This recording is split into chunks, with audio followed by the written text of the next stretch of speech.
I wanna be the best in the game, invest in my name. Check no restraints, I'm obsessed with the pain. I ingest, I retain, assess and I change. Possessed by the thought I'll be free one day from society's restraints. Money, clout and fame, mud, disease, a plague. We all love to hate, have to play the game, have to make a name. All our insecurities are on display. This is war with the enemy, think that it was meant to be. Living in a time where disease is on every screen. I won't let them fester me, I know most are festering. Negativity is a plague for the mentally weak.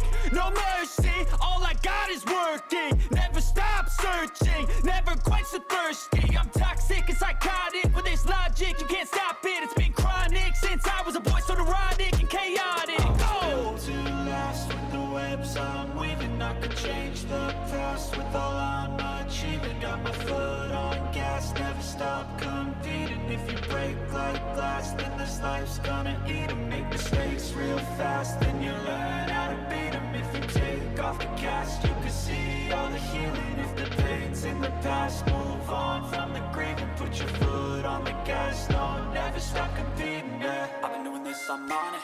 I just wanna be iconic. Sipping on a gin and tonic, got me going off when I'm on this topic, yeah. If I ever play, I want it. You know that I'm always honest. Stay away from those who are toxic. Keep them out your face, no way, you don't want it, yeah. Don't try to drain my energy. The enemy is everything. It's mentally, unhealthily, spreading like a rare disease. But I won't let it get to me. I don't need your therapy. I can leave a legacy of leading by intensity. Come on, we can fight this. Freedom is priceless. Spread just like a virus. Living in a crisis. Do you feel courageous? Do you seek greatness? Trust me, you can take it. Go on and take your aim. I'm built to last with the webs I'm weaving. I could change the past with all I'm achieving. Got my foot on gas, never stop competing. If you break like glass, then this life's gonna eat 'em. Make mistakes real fast, then you learn how to beat 'em. If you take off the gas, you can see all the healing. If the pain's in the past, move on from the grieving. Put your foot on the gas, no, never stop competing, yeah.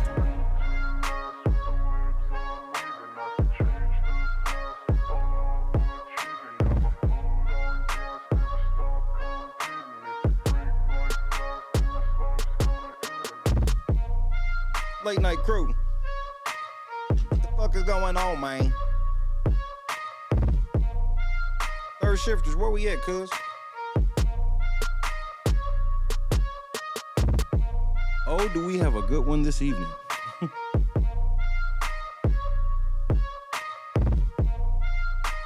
Her word travels fast in these streets. We get started, bro. Hey, say what's up to your boy.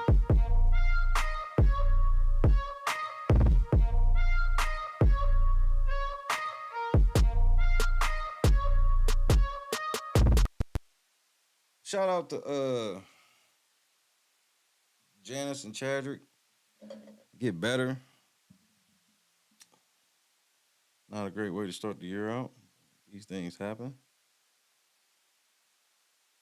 It's your turn. Unfortunate. Kendra, Javon, Barksdale, Boston, Awake. Company. So, I didn't know exactly where I was going to go with it tonight. Okay. I'm pretty sure I got a WPS moment in the mix. But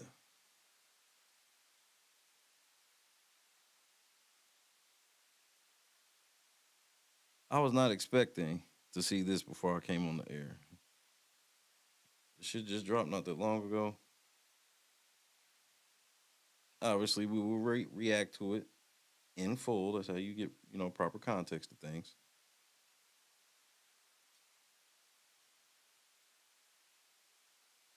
I hate to spoil the show. Cedric will not be sitting up here looking like a walrus and me not say nothing.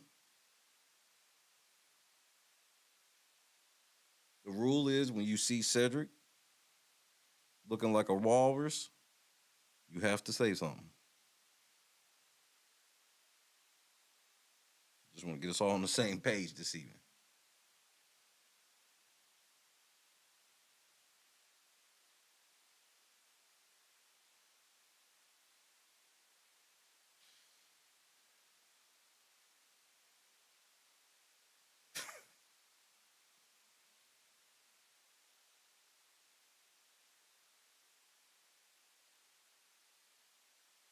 Cedric sitting here telling you why he ain't a movie star. He over here look like a walrus. You didn't say nothing. He can't even get his arms off his stomach sitting over here. Why I'm not a movie star. What? It's a situation. He never wrote anything. Remember, when Cedric the Entertainer starts, he's supposed to be singing, dancing, and telling jokes. That's why he's called the Entertainer. Right. We found out he can't sing, can't dance, and doesn't write jokes.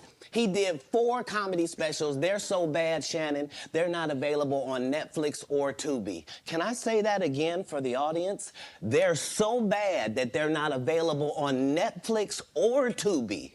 You don't think Ced's a good comedian?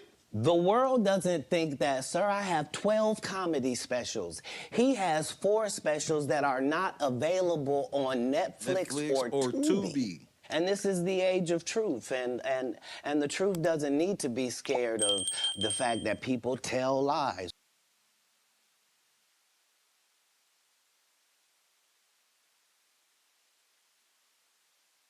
Netflix or Tubi.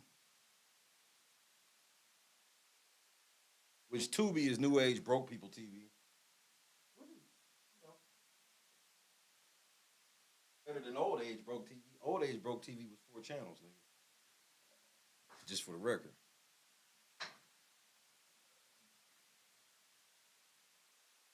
So I guess we gotta see what Rickey Smiley gotta say, right?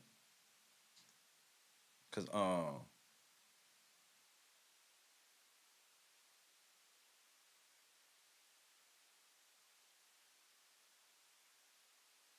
I listened to the first couple minutes of it and I was like, are you for real? I'm gonna just keep it a buck. That was my initial thoughts, but we're gonna get into the whole thing together. Cause you know, nigga like me don't know. Number 5, what up, cuz? Tactical nuke incoming!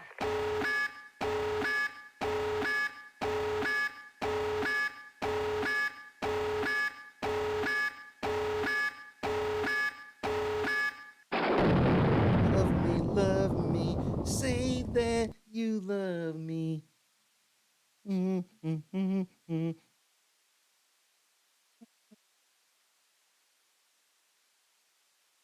Now, Chris, you got the damn song stuck in my head.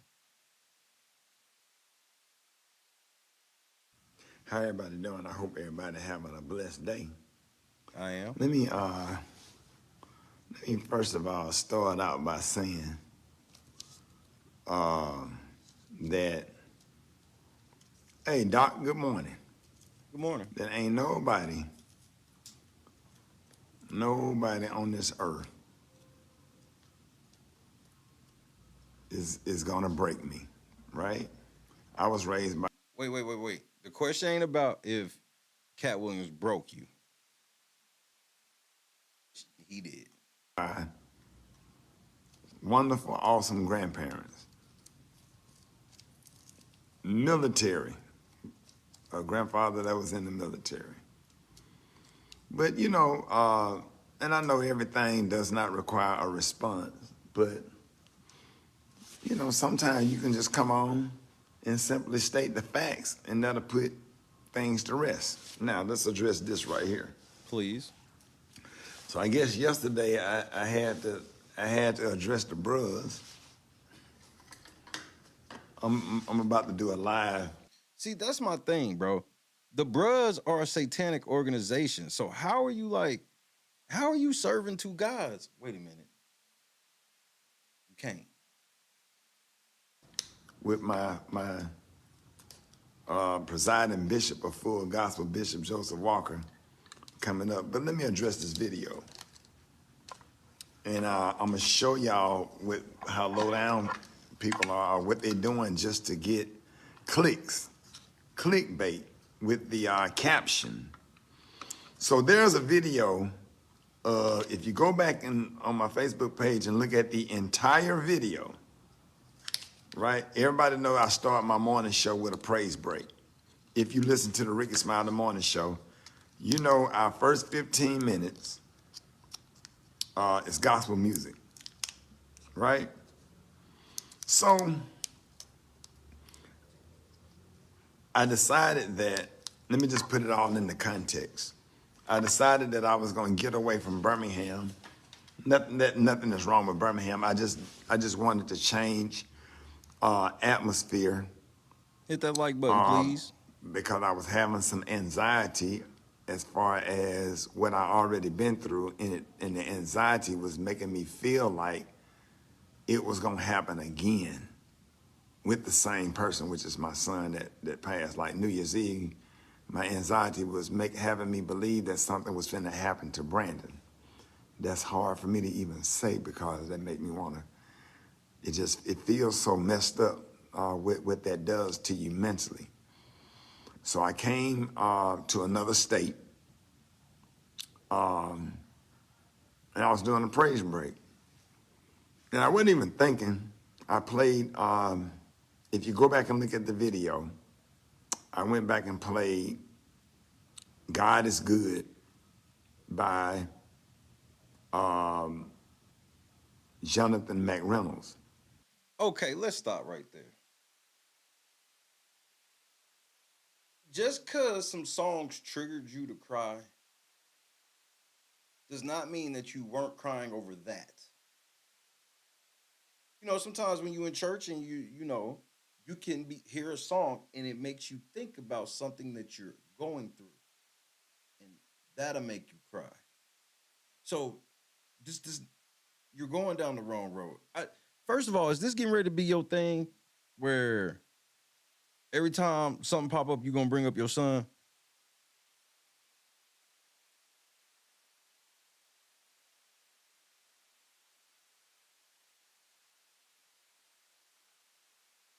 I just want to know. King. Which is the only song that I kept in my head the minute I found out that my son had passed away.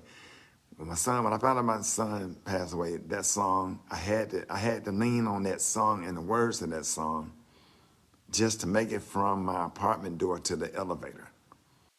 Why are you constantly crying on camera?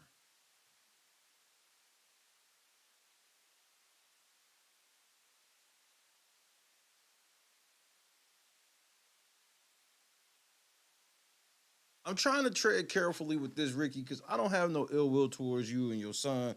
You know, I don't wish that on anybody. And I know that shit sucks, right? But you can't be using that shit as an excuse when you get caught up in shit. Every time you get caught up in some shit, it seems like this is like the third time you done brought up your son. Let him rest. You can't take this on the chin for him. You the daddy, nigga. The son's supposed to use the daddy ain't around. And that's as a child. When you become an adult, you can't, like, bro, I'm not saying you shouldn't feel nothing for your boy. I ain't saying no shit like that. But you need to lean on God for real. This crying on the air and shit, this ain't, you supposed to be a man of God, which means we supposed to be followers, cuz. Or not followers, but leaders, cuz. You being a follower, we supposed to be leaders in this shit.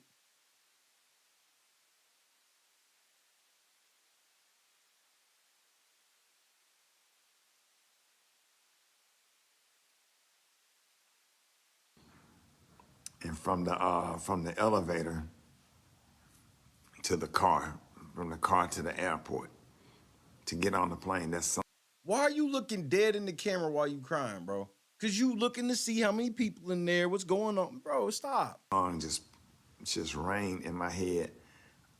See, that side of the camera you on, see, that's foreign to a lot of people. It ain't foreign to me. I see what you doing, nigga. I've had experience with niggas like Ricky. I bullshit you not. I had an experience where this motherfucker was talking so much shit against me, and then when I started exposing his ass, he brought up all types of death. Oh, I had a death in my family. He said he didn't care. All this shit. This is the same shit all over again. Over and over and Yeah, over. what up, cuz? KS And over. The only thing I could hear was, and may your bad days prove that God is good. There it is right there. You were playing a song that say, may your may in your bad days, you know, God is good, right? Why would you be listening to a song about having a bad day? You want us to believe that your bad day had nothing to do with Katt Williams, but it was you grieving over your son from a year ago in that moment like that. And it's because you were having anxiety like something was about to happen to him, even though he already died.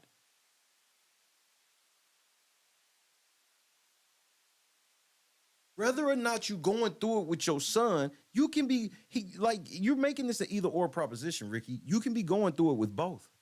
You know that, right?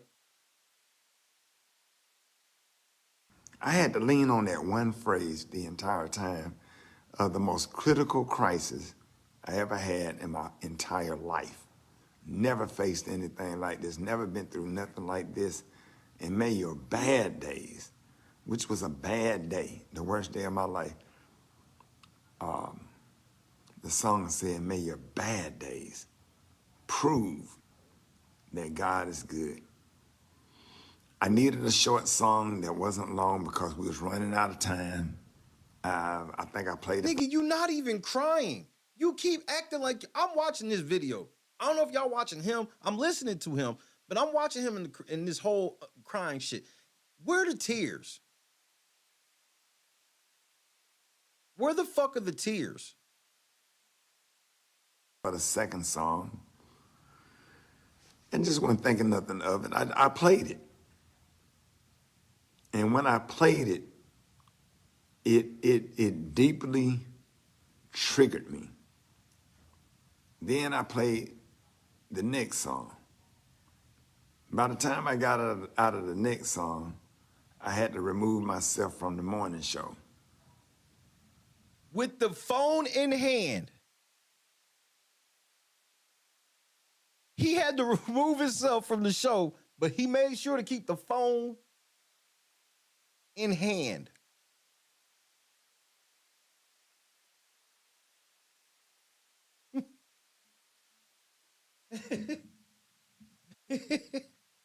I went to make coffee.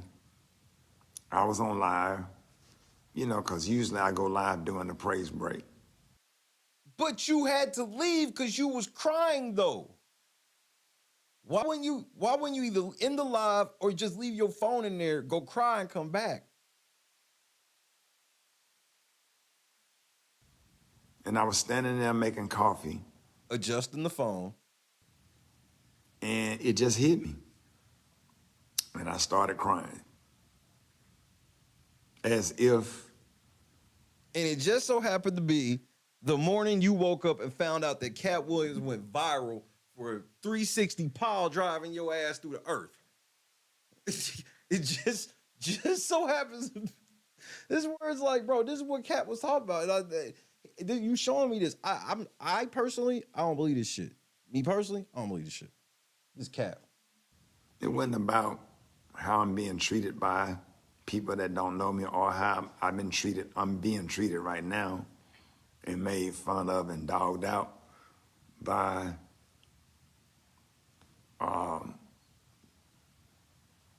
some bros. Again, back to the motherfucking satanic organization. Which I'm about to do a live with Bishop Walker. We're gonna break that down. Break it down, nigga. Then, nigga, I can break it down for you real quick. Yo, the devil's in full effect. I know I'm not crazy. Ain't nothing wrong with me. But I had a conversation with Bishop Joseph Walker today. Everybody would have understood if Ricky said, I need a moment and walked away.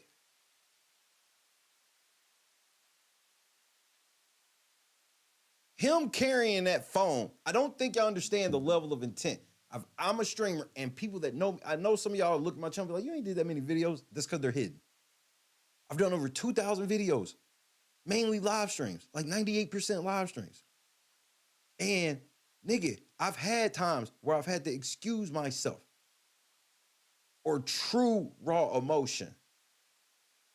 And if someone was to trigger me, if I can catch it, I'm going to move away from that without even saying anything. That's what a true professional does. Nigga, to carry that phone while being live As a content creator, I'm trying to tell y'all the level of intent that is involved in that, bro.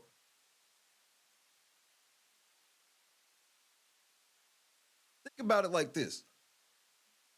If you were sitting on Instagram and somebody went live out of nowhere, crazy. You know you got friends on your Facebook or Instagram right now that be doing this type of shit, and whenever they get on here crying or something like that, you stopped paying attention 2-3 years ago.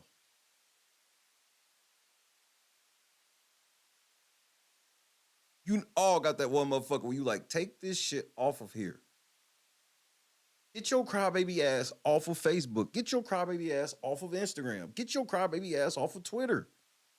Stop making TikToks. Bro, the niggas got whole compilations of motherfuckers who sit around making TikToks and shit like this for sympathy. Just like this. Just like this. They get caught up in some type of scam or some shit or something or another, and then when they get jagged down, oh, I was depressed, my family members died, and all this other shit. It's like, well, if that was the case, if Katt Williams been fucking with you for 15 years, why the fuck would you go on Shannon Sharpe show and tell this nigga that you were supposed to have his role in a video that has almost 3 million views? Everybody who's talked this about Katt, one of the more common things that you hear besides he's generous is you hear motherfuckers say that whether you like Katt or not, he ain't gonna say shit behind your back. If he got a problem with you, you gonna know he got a problem with you.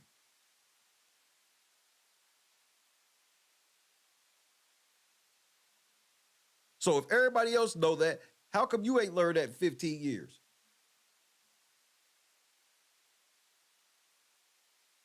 Big mouth got you in trouble. You said that shit, what, like 10 months ago? You said that shit 10 months ago and you didn't think nothing was ever gonna come from it, nigga.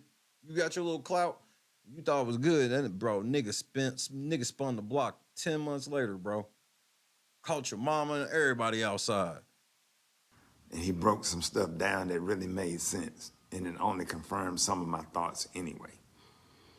So I'm standing in front of the coffee machine crying, and people took that and said, and put on a caption that I was crying because of what was said about me. And I ain't never, not in my adult years, ever broke down and cried because somebody said something about me. Nigga, you was low-key crying in your response. Your original response was on some straight crybaby shit. You was like, why would this nigga attack you with all the stuff you got going on? Come on, Ricky. Come on, nigga. That don't even make logical sense. Nigga, it did make logical sense. You got flamed. See, this is what this type of shade he's trying to throw subtly right here. Like, Katt really didn't even say nothing. This nigga flamed you for the whole world. 35 million views. It ain't even been a week, Ricky. Flamed.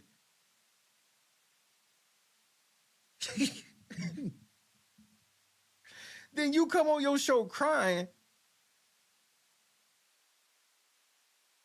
Bro, and he could have used this crying to take the high road. He could have said, I got emotional because I don't understand why we as black comedians have to attack each other and da-da-da-da-da-da-da-da. Nah, this nigga got to come back and say, nah, it don't even make logical sense why I would have been crying. What the fuck you mean? I don't think y'all understand, nigga. I've had videos where niggas was talking shit about me that never made 1,000 views, nigga, and I was ready to do it, nigga. And I'm not talking about nothing physical, like, I'll flame your whole channel, nigga. Fuck it. 35 million views, a motherfucker flaming you. And not only is a nigga flaming you, he funny than a bitch. I've yet to have somebody really go at me that was funny. I ain't looking for no smoke. I'm just saying. This nigga had a whole ass comedic legend. He been living in this nigga's shadow for damn near 2 decades. And this nigga lit his ass on fire for the world to see. All because of some shit he said.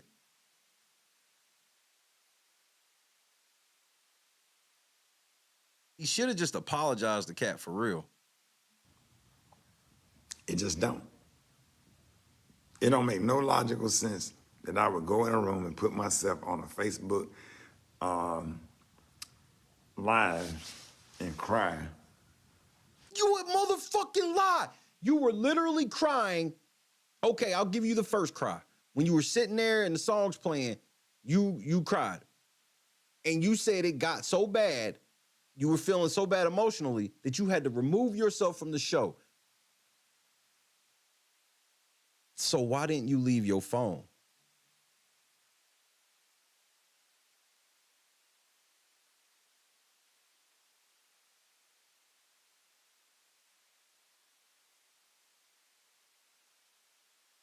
So why didn't you leave your phone?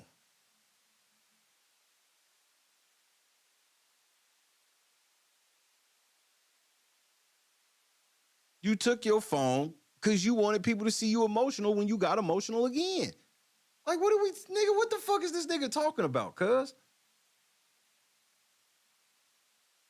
Cap. Because of what another comedian said about me and people sharing the video.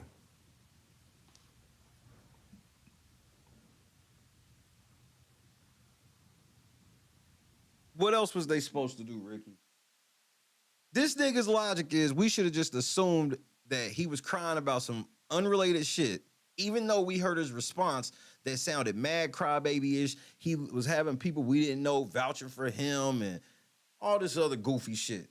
Instead of just saying that, hey, man, look, I'm sorry, bro. I said that on Shannon Sharpe's show because I felt like I did have the role and then they gave it to you. If from your point of view, it played out some other way, man, my bad. I didn't mean no disrespect by it. That's what you should have said. And here's the best part. You should have said it to Katt months ago. And I know some of y'all like, well, Katt just did the interview. Like, bro, from everything I've heard and seen in my research, Katt Williams, when he hears about some shit, you know about it. You know he got a problem with it. Before anybody in the airwaves and shit get wind of it, nigga, he lets you know.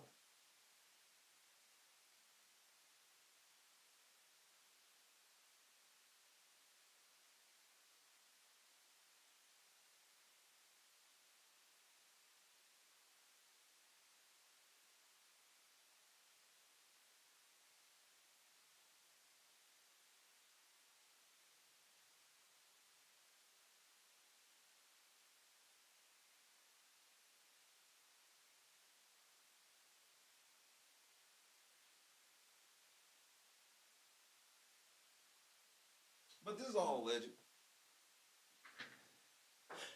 All alleged. Do it make sense to you? Yes. What I'm crying for, I didn't do anything to anybody. Why would you be crying because you did something to somebody? But you did, and they did something to you. I haven't done nothing to Omega, but had a brain fart and couldn't spin off the 4 cards because somebody was talking in my ear and I'm being rushed into commercial break. They can talk to you through the headphones. Somebody's talking to you down the line through my Beat by Dre's, just in case you didn't know that. So the fuck what, nigga? Are you using that as an excuse, nigga? You've been in radio for how many fucking years now, nigga? Oh, you a liar, nigga. This is what Katt was talking about with you. Now you making excuses. So apparently the bros are mad at you for some shit you were supposed to say on the air and didn't say, which you probably just didn't want to say, because this bullshit about you missed it because somebody's talking to your ear, nigga. I believe somebody could have been talking to your ear, but you've been doing that shit for 20 years and it means nothing, bro. This is indeed. C-Gamble, what up, cuz? Alan, what's happening?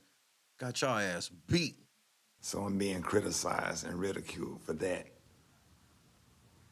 And now I'm crying because of what somebody said about me. Mind you, my son died in January, and every day. What kind of pivot is that? Mind you, my son died in January. What the fuck kind of pivot is that, bro? Let's be serious. Day that it get close to the 29th of January, I can't even explain the anxiety that go through my body all day. I don't even know why January and not December. The holidays was already rough. What you did one time since your son died, you went on Shannon Sharpe show running your mouth about Katt Williams. So stop making this shit seem like you can't believe Katt done said something to you while all this is going on, when you said something to him while all this was going on. And it was more fresh in your mind 10 months ago. Nigga, 10 months ago was March. Your son died in January of last year. His son been dead a year, bro. Your son died in January, but in March, you was talking shit about Katt. Katt say something about you the following January, and then you want to go back to before you said something about him, but my son died. You didn't give a fuck about that the first 2 months. And I don't want to hear that shit of, I didn't expect a nigga to get mad. How the fuck would you feel if a motherfucker, you did a job that you were well known for, and a motherfucker went on national TV or some viral YouTube channel and said, hey, you know that job y'all love a lot? Yeah, they actually want to get that shit to me. Big, this is unreal. I made the best out of it because I got grandkids and people that I was trying to make happy. But man, this month right here, anybody that had suffered losing a loved one, when that 1 year comes. You said who can't run a 4-4?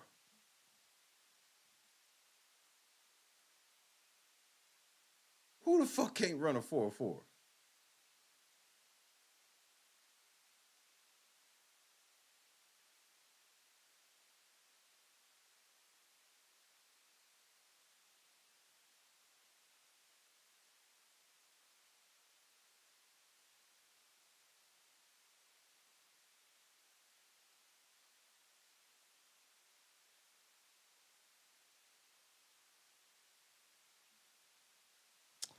Let me go ahead and get in the bag right quick.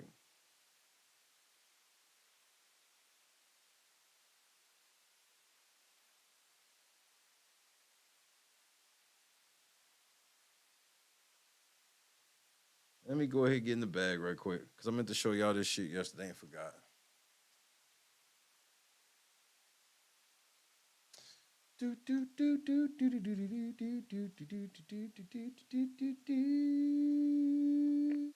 Tactical nuke incoming!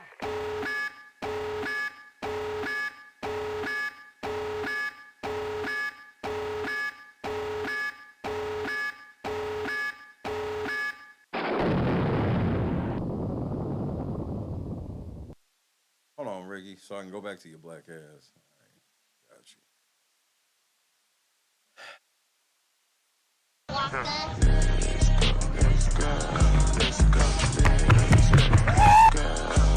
Yeah.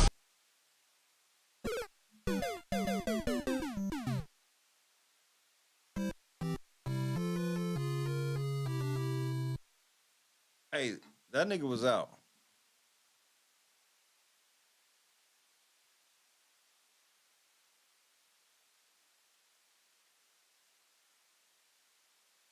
I'm so shitty. Nigga, cat ass was out of there, nigga. 447, C Gamble.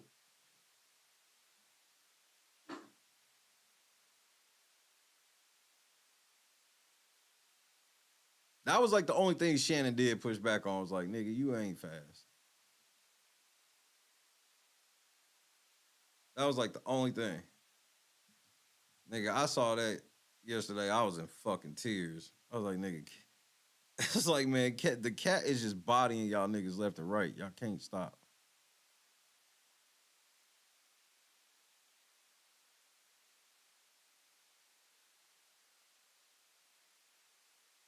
Here come just the air. Samoa alone. was good. The air, the sky, the sun, the leaves. Oh, the niggas' form was, y'all thought I was playing about our run.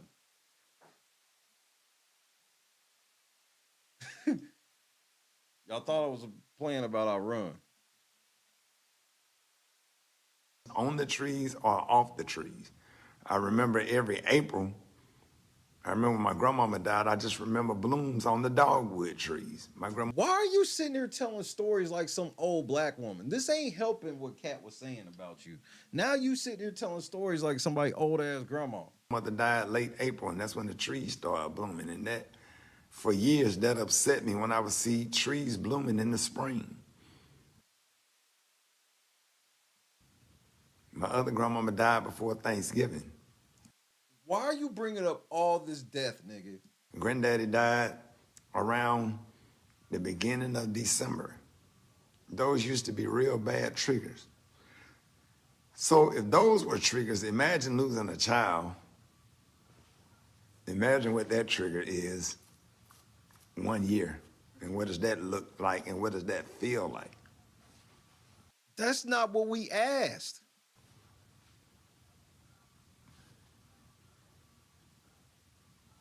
Pastor Solomon on here said the entire month of December when both parents died. And mind you, in the video,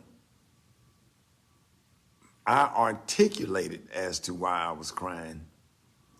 No, you didn't. That nigga was like, "Are you okay?" You're like, "Yeah, I'll be fine. Want me to get you a water or something?" No, thank you for everything. Nigga, what are you? Ricky, come on, bro. And what was wrong. I didn't just cry. And people took that and made a small clip and made it. Cuz sent me a picture of it. Big is not lying. Shout out to Cuz. Cuz sent me a picture of this.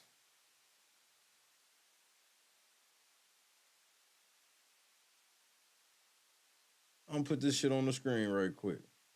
Shout out to Big for triggering a motherfucking memory on this one.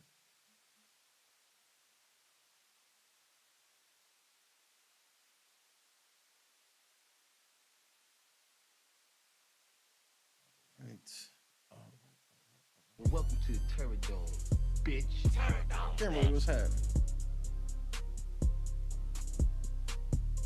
Unrivaled coverage through the Unrivaled research. And it's because I got a motherfucking Unrivaled squad, nigga. For those of y'all that think Big is exaggerating and or lying, nigga.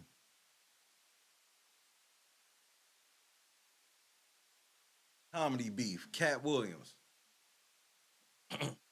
Mike Epps ain't even got nothing to do with the shit, nigga.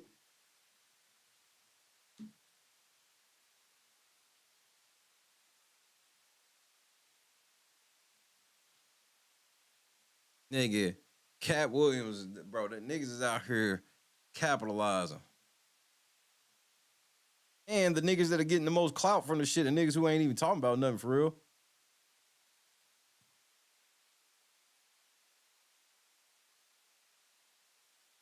This shit deep. Look like I'm crying because of that. And while you're feeling weak and you're feeling vulnerable and you're feeling down and you're having a crisis and you misspeak and mispronounce or whatever, now to a lot of people, you ain't shit. You ain't shit because somebody said something. No, you ain't shit because of what you did. If there's people that think you ain't shit, Ricky, it's because of what you did, not because of what he said. Whether you think it's true or not, and you ain't shit because you misquoted something.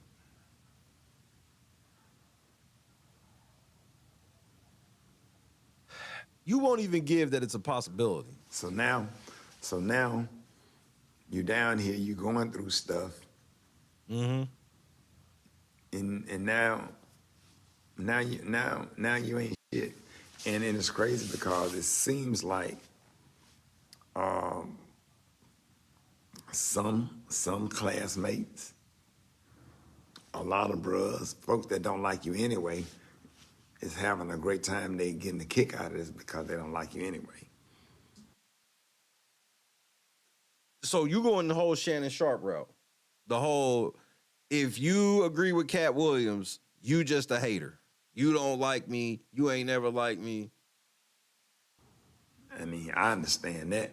I understand the psychology of that. Somebody that you don't like, you see them have a day like that. I'm sure they don't dislike me to the point that they hope my son would die. But just the Wait, what? No, nigga. Not this nigga is talking about people might want his son to die. somebody that you don't like, you see them He hopes that nobody is laughing. What? have a day like Nobody, he all these people laughing at him, and he thinks it's a possibility these people are laughing, not because of what Katt said, but because of his son. Which lets you know, in my opinion, nigga, you was crying over Katt, not your son. If that's what you gonna say to that. that. I'm sure they don't dislike me to the point that they hope my son would die. But just the disrespect, the naming of my son, and I'm not shocked. I'm not shocked at any of it. I'm not surprised that bruhs are doing what they're doing. The reason they haven't done it, they didn't have nothing to do it on. Or whatever. I'm sure that they had a field day with this because, man, listen, jealousy is real. Oh my Lord. Man, jealousy and envy is real. You'll meet a person, one person that you didn't take a picture with or that you set a boundary for or said no to. This is their day. They've been waiting on a week like this, and they hope. Why didn't you take a picture with him?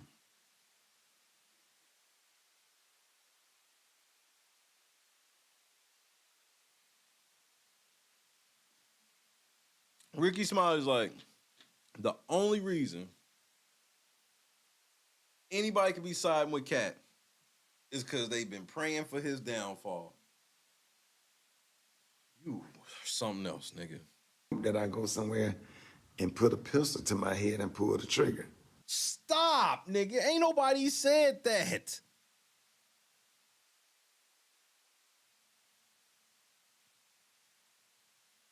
That was your subtle way of putting that on the table. Like, you ain't shit, nigga. Nigga, come on, man. This is some weak-ass shit, bro.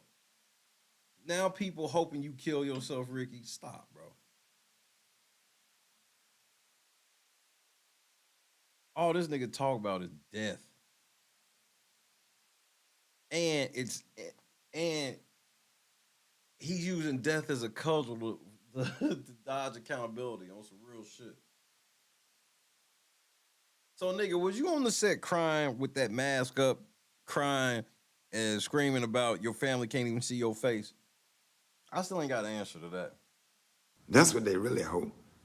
No. But I ain't going nowhere. Nobody hopes you kill I got yourself. my ass up and did my morning show, no matter what I was feeling on the inside, no matter how my body feel, the pain. I laid on a machine at a doctor's office for 3 hours today. But just so happens, coincidentally, you can get through all of that shit, but coincidentally, when Katt got at you, coincidentally, it was just too much. That other shit. For 3 hours. Then people calling you, telling you what giving you bad news, no sensitivity as to you already trying to move along. Haven't done anything to anybody, haven't taken anything from anybody. It's just my day, I guess. You did. Katt specifically said what you did. So are you calling him a liar? And a lot of time when God... Hey, bro, leave God out of this.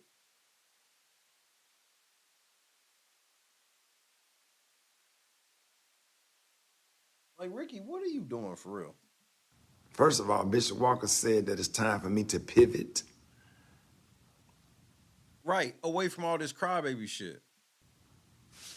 In another direction. Right. And that's make sure y'all join me on Instagram when Bishop Walker and I go live. We're gonna have that conversation. But I want you to know that jealousy and envy. So you big now. Jealousy and envy, it just goes with the Tory territory. More money, more problems. This is some of the stuff that you go through. And a lot of time when people are being ridiculed and criticized, you don't even know what they're going through on the inside and how they're feeling. Irrelevant. It is irrelevant that I can't criticize you because you had a death in the family, because that's common to everyone. Everybody done had a death in the family, bro. This is ridiculous for you to be like, nobody can ever question you about shit you done or said because they don't know what you going through. Come on, bro. Come on, little nigga. My personal friends understand and have been very good. My classmates, some of my classmates have been absolutely amazing. And then there were some people, some other classmates that's celebrating it because they don't like me anyway. They celebrating exactly, Ricky. See, you're taking the fact that people are laughing at you or saying you get what you deserve as that celebrating. No. What are they celebrating exactly? Can't, never even, and if I did anything to anybody, nobody told me what I did. Katt literally told you what you did. So you're lying. That's a bold-faced lie. How about that? Nobody say, hey, Rick, you did this to me. This is how it made me feel, because I'm definitely not perfect.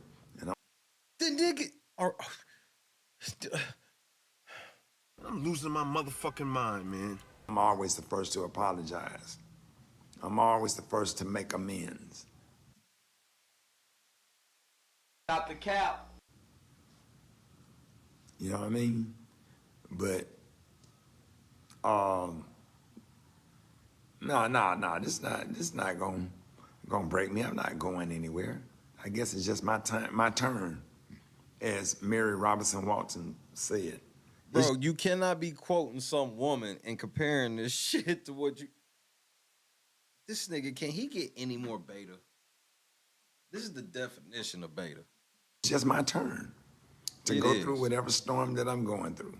It's called being a man. It's my turn. And now it's my turn. And remember, at the end of the day, all of this is a test. All of it is just a test. God looking at me right now, trying to figure out how am I handling this situation. I'm handling it by staying prayed up, being optimistic, still going to speak to them kids tomorrow. I had a brother ask me, say, hey, man. Why would you not go talk to the kids tomorrow? Are you still coming to speak to the underprivileged kids tomorrow? I said, why wouldn't I? Because I know you.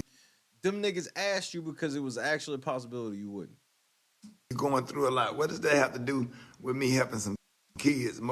You sit here and use that shit for as an excuse for everything. You literally like you can barely function because of all this shit going on. Now a motherfucker go, oh man, you gonna be able to come because we know you going through everything in the world like you said. Why wouldn't I be there?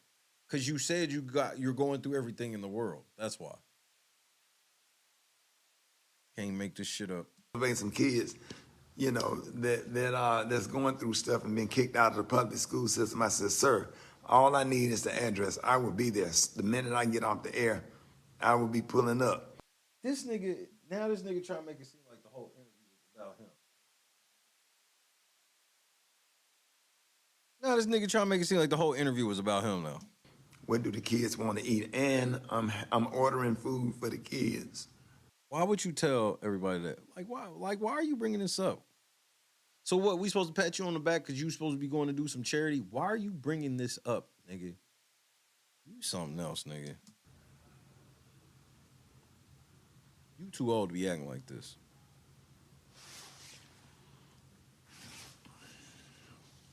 So get ready. It happens in families too. Sometimes it's just your turn to go through it. And God must be really finna bless me, man. Unreal. For all of this.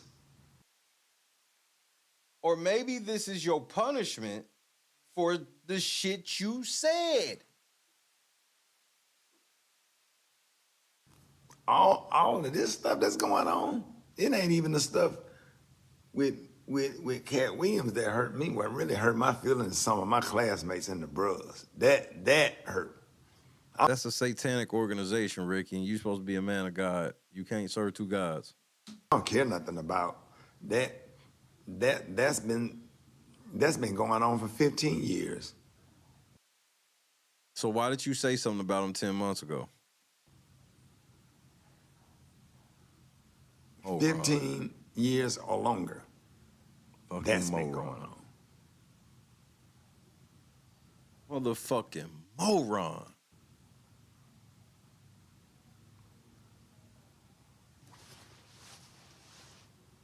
I Googled friendship today. Why?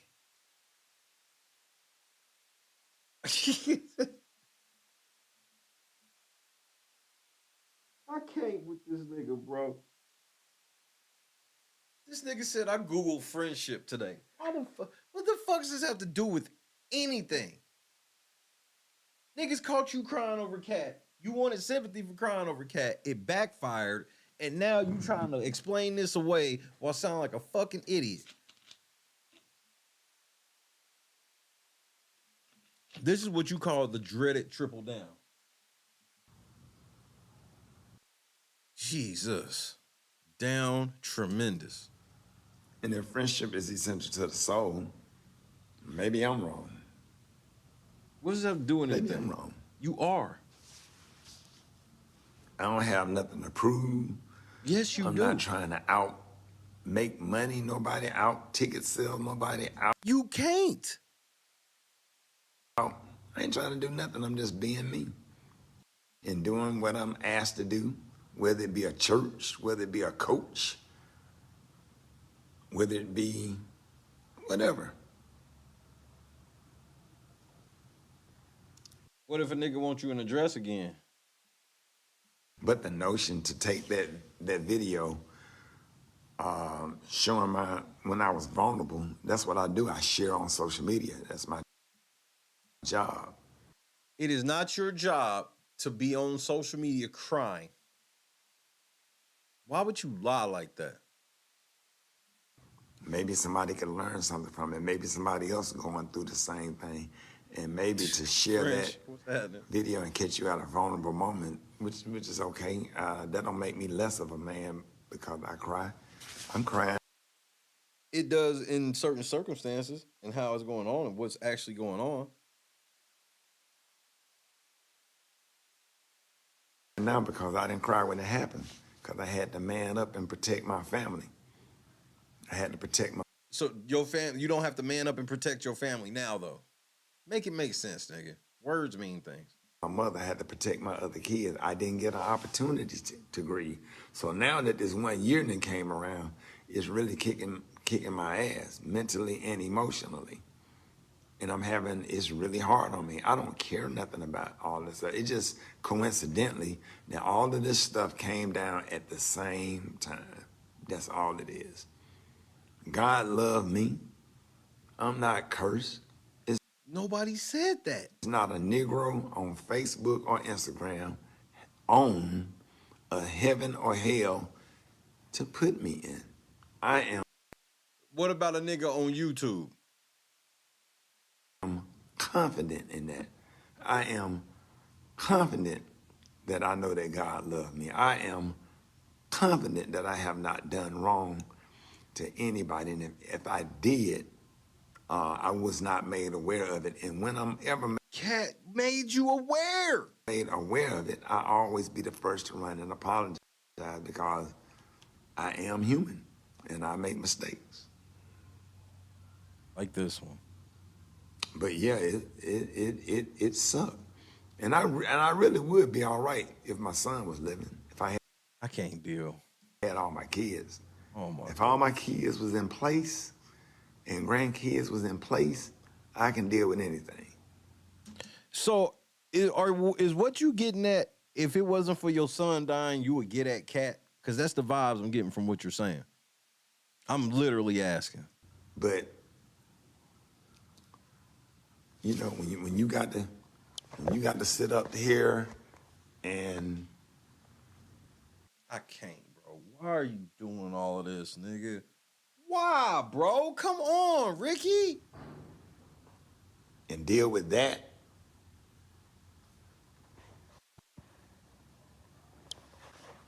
So if anybody want to know what's wrong with me, that's what's wrong with me. Nothing more, nothing less. Nothing more, nothing less. Other than that, ain't nothing wrong with me. Everything else is just disappointment. But when So there is other stuff wrong with you. the tears start flowing, that's what bring the tears out. That part. Not nothing nobody's saying or videos that Q's are making. None of that.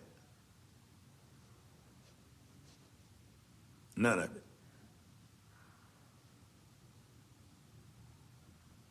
This is an L.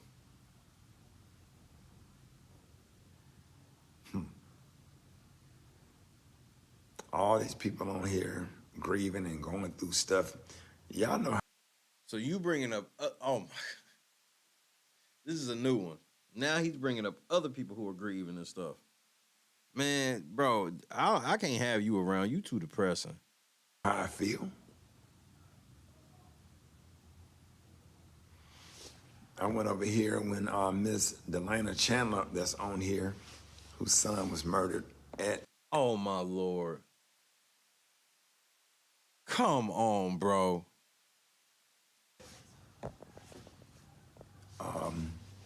Virginia Tech. No, I'm sorry. The Cavaliers, University of Virginia. And I sat there and watched I sat there and watched her on that front row. Take it like, as a matter of fact, I drove Miss Delana to her. Nigga, you made me fuck up. I can't even believe the shit you saying. Stuff came down at the same time. That's all it is. And I'm you got to sit up here. Not nothing.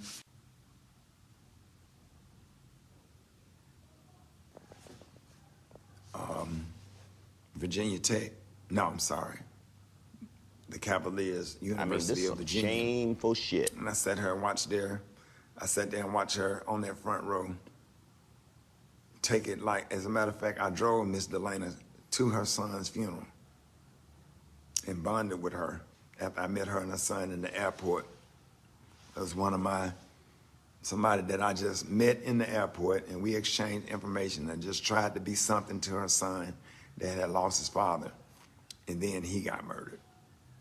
And I sat there and why are you bringing up all of these dead people, bro? I'm so serious. I had to look over there and watch her take her son's funeral service, not knowing that I'm right around the corner from the same grief that she went through.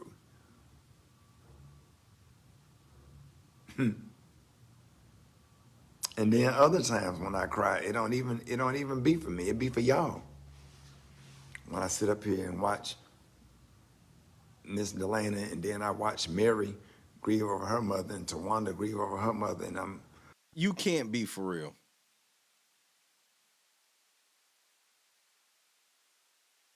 Is this real? Is this a bit?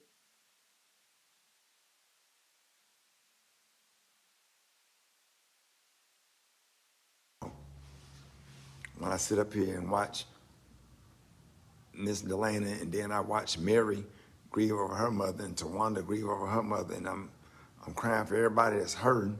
They're just trying to get by, trying to have a normal day.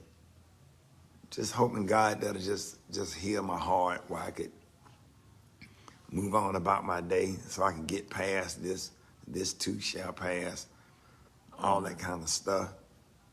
Man, there's so many levels to this stuff. It ain't enough time that I have on a Facebook Live to explain how I feel on the inside That's why you don't do it. and what I'm dealing with. It takes a real man to get up and do a morning show that early in the morning, because that's when it's the most painful. That takes, you know, real men got to get up early in the morning and go work out on cold highways, skyscrapers, waste management. They got to do all that shit at, like, early in the morning. And trust me, when they're listening to you while they're doing their jobs, they would much rather be sitting where you are. This nigga's unreal, bro. Early in the morning. Early in the morning, the first thing you wake up thinking about is my son is gone. What do I need? Where's the bathroom so I can go pee? Why are you, what? Man. Okay, how do I get to the kitchen?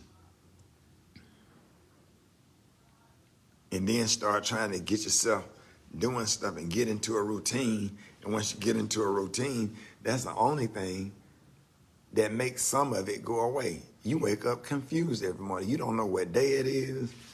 You don't know what day it is. You don't know what time it is. You confused. You just want to lay there. You don't want to get up. You don't want to crack no jokes on the radio, but somehow you manage to do it.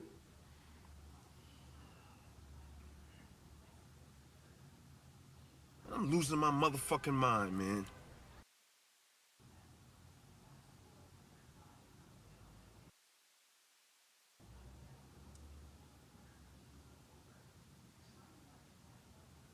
I'm extremely confused. Going to therapy. Oh my goodness. Then get off the air and got to go to the damn doctor like 2 or 3 times a week. I don't know. I got some. Have you ever went to a church and heard somebody have a testimony like this? Some kind of muscle spasm going on that's really, really bad. It's really bad and painful. They have to put these electrical things, send the electric shock through my. You can't be for real, nigga.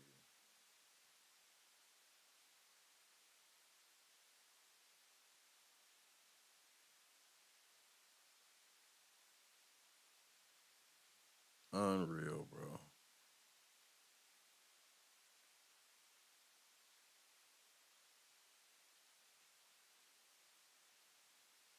I want y'all to see something right quick.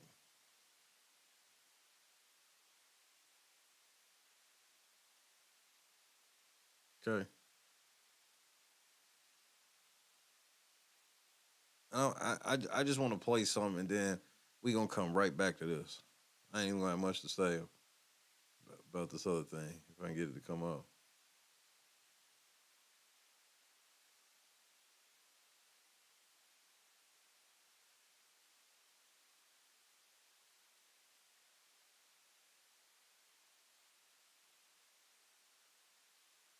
He ain't gonna have nothing to say. What's this? He maketh me to lie down in green pasture. He leads me beside the still water, restores my soul. Nah, this ain't the one.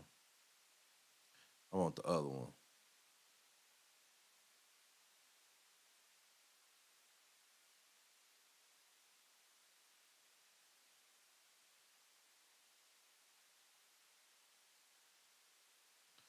Hold on. Where did it go?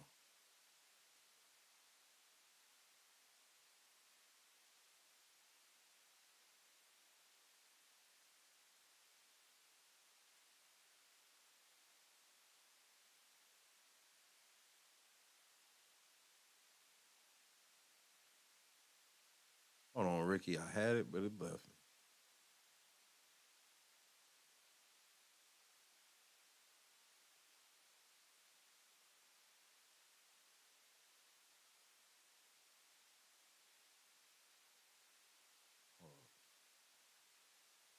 All right, Ricky, I'm gonna come back to it. Thought I had it, but I'm gonna come back to the other one. You lucky nigga. Hold on. Cause I know exactly what I want, and wait till I show you. How everybody doing? I hope. It's worth it, Ricky. I'm gonna search while you still talking, nigga. Continue. Electrical things send electric shock through my body, and then snapped me. I got snapped in place, and then the pain left my shoulders and went down into my arm, making me feel like something going on with my rotator cuff. Make you think that you can't lift your arm, but I can actually lift my arm or whatever. And then you got to take 200 milligram ibuprofen 3 times a day. Dealing with that. Physical pain, emotional pain, and being talked about and judged as if I've done something wrong, which I have not. That's the thing. If I've done something wrong, get me. Criticize me.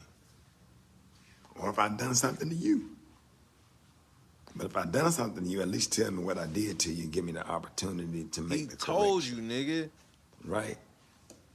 Like God do when we sin.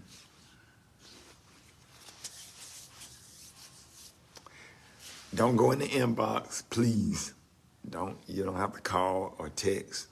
I've gotten a lot of text messages. Don't go to Messenger. Put all your comments right here. Oh my God, bro. Ain't nobody finna, I'm just asking in a nice way. Leave all your comments right here. No need to go to Messenger and have a side conversation. I understand we all going through it, but I don't need nobody to do that every time I go live. It gets to be a lot. You just now telling your the people that internet way. is a monster. Oh It can my be. goodness, bro. You one of those. Come on, Ricky.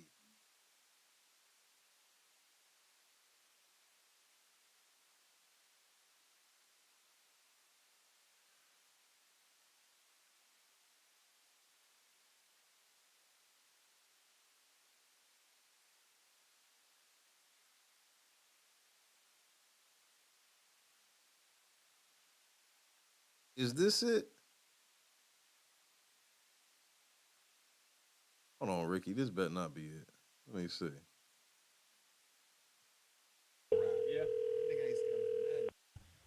Well, the first 2 died of mushroom poisoning. Ma'am.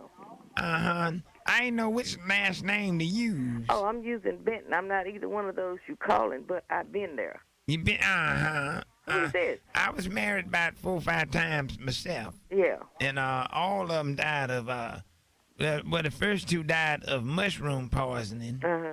And the other one died to a brick in the head. He wouldn't eat the mushroom. I was calling. I just need you to pray for Sister Rosaline Hicks. They gave me your number. They said that this is the number to call if you need prayer. Pray for who? Lady at my church. I go to Mount Moriah. Uh-huh. And they told me to call you to get you to pray for Sister Rosaline Hicks. Rosaline Hicks. Uh-huh.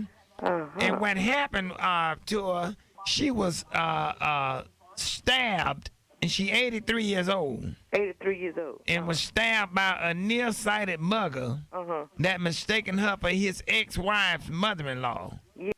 Now, does this not sound like the exact shit he was just basically saying, except he's not trying to sound like a woman? Just a bunch of like random shit. It's like, wait, what? Yes. And let me ask you, who told you to call me? Somebody over there at Victory Baptist Church I met. They gave me, they say you a prayer warrior for God. Yeah. They say you Geek, what's happening, cuz? a prayer warrior for God, you hear me? They said Awesome. Hope all's well. it. That's what they said. That's what they said. That's what they said. Oh, okay. And she was... It just caught me a little off guard when you called all of my names like that.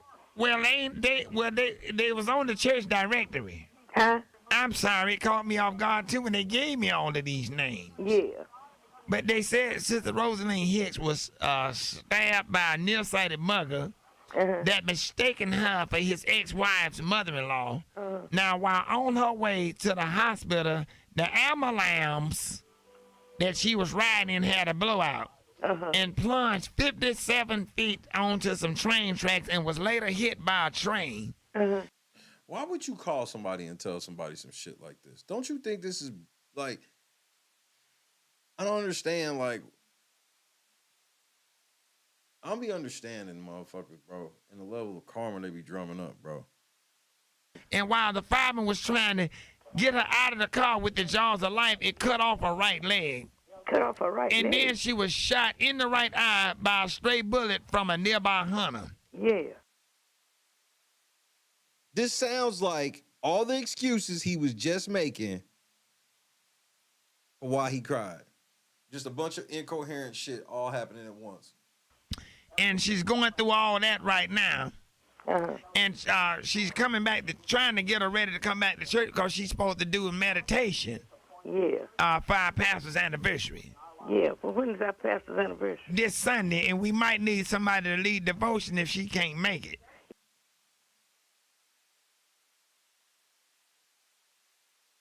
You can't make this shit up, bro. This is all I hear while he's sitting here going through all these fucking excuses. I just hear him doing Sister Bernice. He's doing a Sister Bernice bit without doing the voice.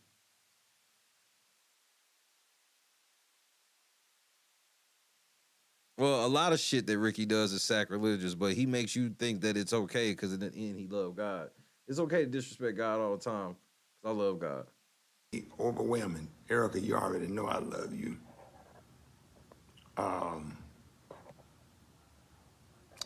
Yeah, you know, I'm okay with it. I just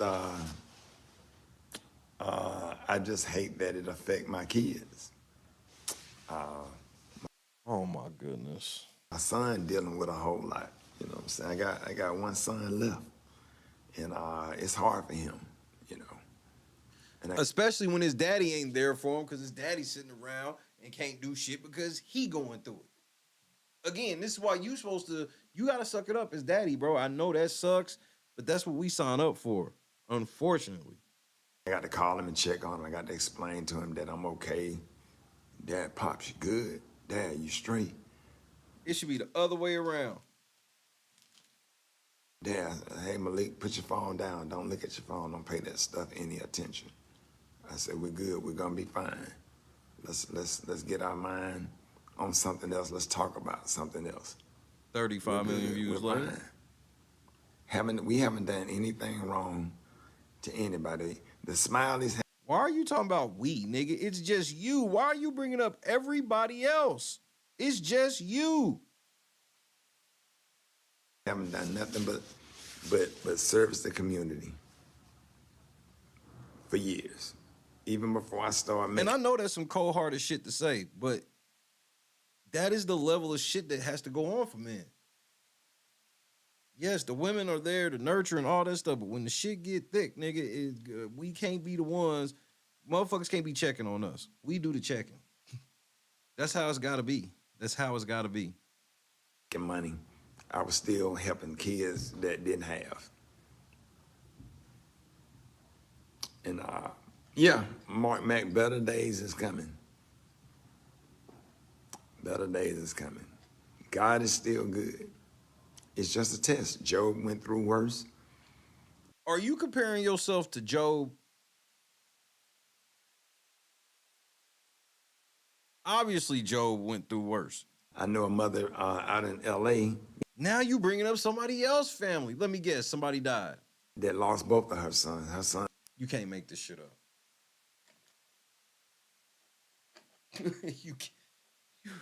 You can't make this up, bro. Got killed together at the same time. So if somebody in your family died, do not tell Rickey Smiley because he will use it if he get caught in a pinch. If you lose anybody in your family, God forbid, do not tell Rickey Smiley. Because as soon as he get in a pinch, he using you just as a throwaway line, nigga. Right when you think you're going through something, somebody's going through worse. And no shit. Even as I go through my own struggles, I'm always thinking of others, asking God to comfort the brokenhearted. Agreed. To heal the brokenhearted. Agreed. To give people some strength and encouragement. Don't judge me, because sometimes when you under pressure and you triggered, sometimes you can't talk. I probably mispronunciated about 5 or 6. Why are you triggered and under pressure? What pressure are you under right now? 6 things today on the radio. I hope don't nobody judge me. What was that? Under pressure and you triggered, sometimes you can't talk. I probably mispronunciated about 5 or 6 things today. Mispronunciated? On the radio. I hope don't nobody judge me for that, but I'm sure. You know how they go. I don't. But yeah, just wanted to say that. When you see that video, Okay. please know and understand. I had just played Jonathan McReynolds' God is Good. I got up, walked out of the studio to make coffee. And the song was in my head. And it triggered me all the way back. No. You already lied. You said that it triggered you and it made you leave the studio. You're right. To when I found out what had happened to Brandon.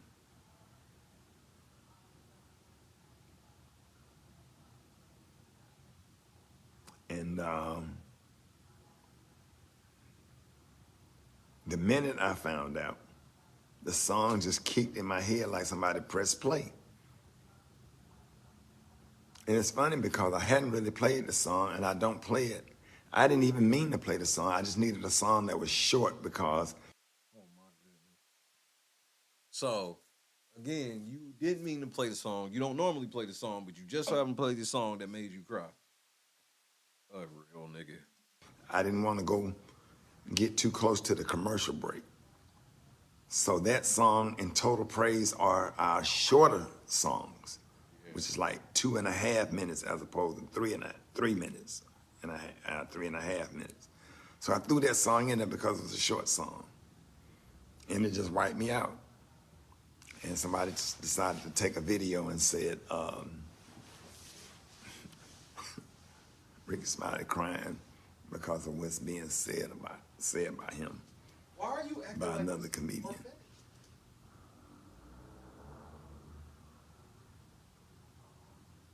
And that ain't the sad part. The sad part is, the other sad part is that people actually believe it. Especially now. That's the sad part. Sad part is that people actually believe it and shared it. Like, Especially somebody can now. say something about me. He didn't say anything that would trigger anything. Let's start there. He didn't say anything that would trigger tears from a grown man. When did he say that was so bad that would make tears come streaming down my face and have me at the counter making coffee crying like that? Nigga, the nigga said that he put in his contract that if Rickey Smiley is gonna be in any movie with him, Rickey Smiley has to be in a dress. So, yeah, nigga, that's worth crying about, nigga. I ain't gonna lie to you. That's kind of that's up there.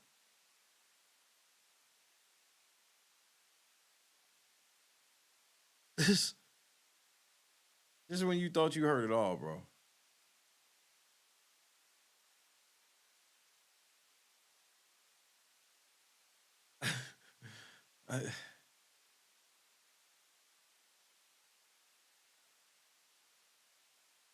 What do you say when niggas be all over the place like this?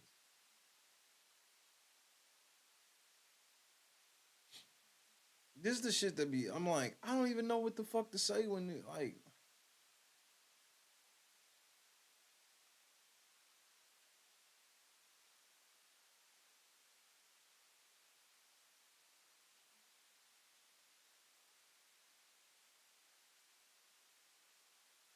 And this is with me trying not to call Rickey Smiley just a big liar, but it's like, hey, nigga, it's clear that you like to be on some shit for sympathy. I don't really think anybody can really dispute that.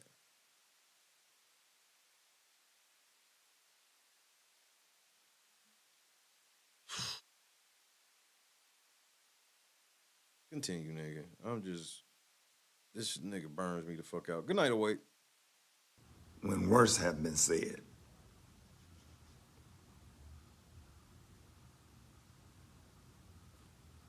But if you hate Rickey Smiley, that makes sense to you. If you're jealous of Rickey Smiley, that makes sense to you. If you dislike Rickey Smiley, that makes sense to you. Sounds good to me. I believe it. I don't like his ass anyway.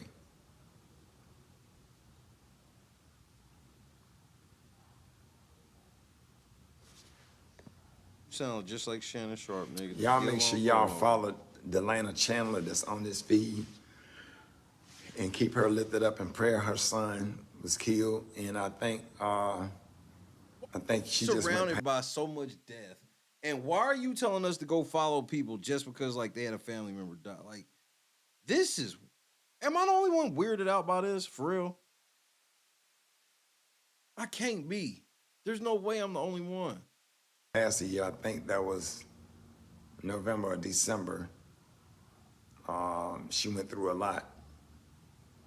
Everybody on this feed that have lost a mother, everybody that have lost a sibling, everybody that's dealing with chemotherapy. Oh, it was November the 13th. Thank you, Delana. Thank you for that. So this is one of them. Your group channel is like one of them type of groups. Ari Spears said it yesterday. He said, black people, man, love drama. Excuse me? Love drama. Anything, drama, we're gonna run with it. Nigga, you just sat here and was talking about death for the last hour, bro. And you talking about black people love drama. Bro, this nigga is wild.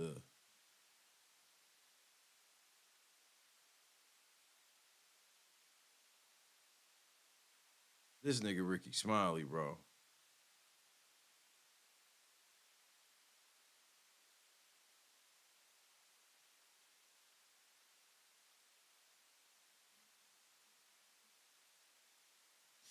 Just keep everybody lifted up in prayer. Don't ask me any questions because, you know, that's disrespectful. Everybody here is going through a death. I'm going through a death. They going through deaths. We all going through deaths. So,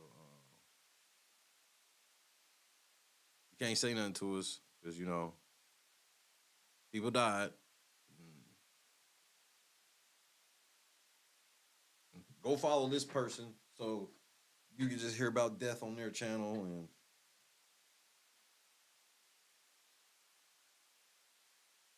this is some next level gloom and doom shit. This shit's just it's a little thick for me, my nigga. I ain't gonna lie to you.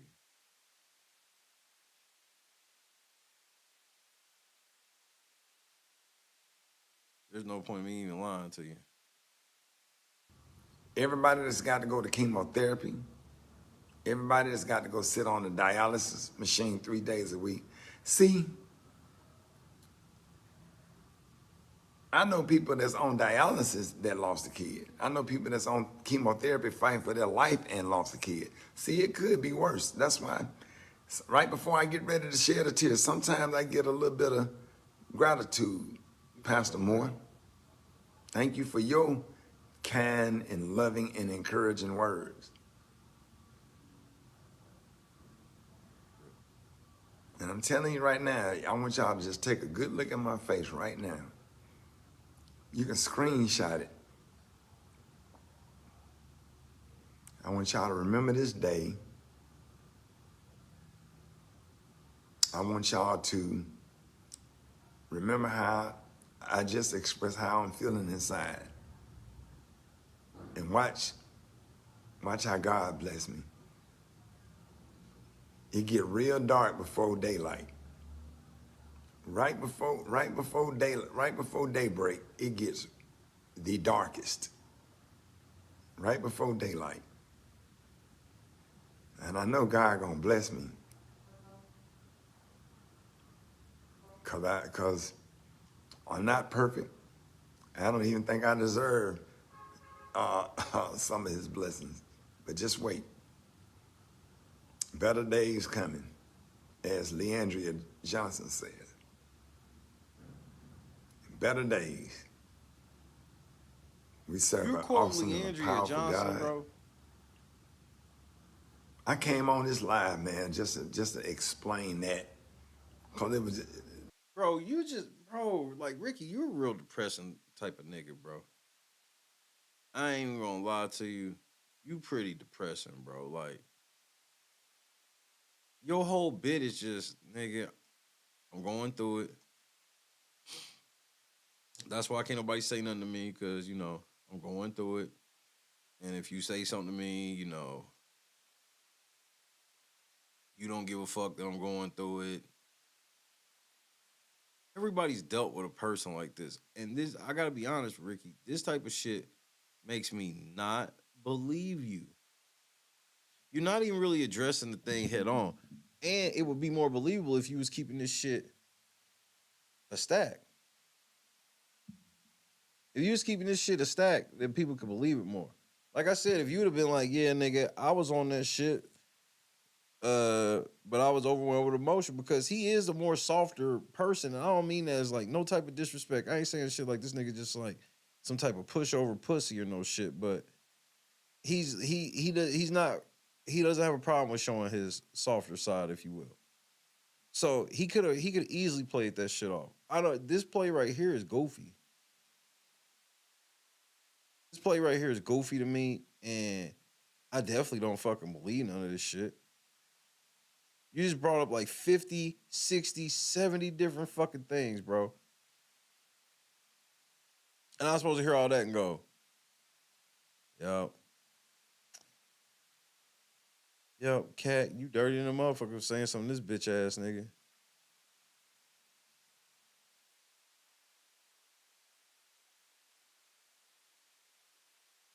I don't feel sorry for Ricky, bro. Not in this sense. Whatever sorry I could feel for this nigga, I can't feel sorry for him in this. Nah, cuz not in this. This is too much.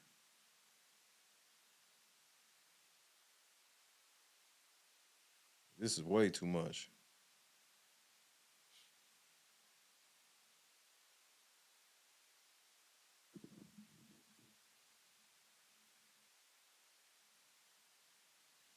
It's just a outright lie, but God had turned this whole conversation around.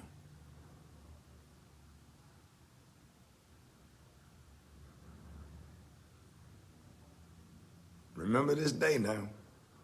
I don't even know what today's date is. Remember this day. God got big things coming for me. I don't even need nobody to tell me. I can feel it. Steve said it yesterday. Steve who? God got big things coming. Harvey? Man, if he bring you to it, he'll bring you through it. I don't even know how I'm sitting here. The way I feel on the inside, I should be dead. The way I feel on the inside.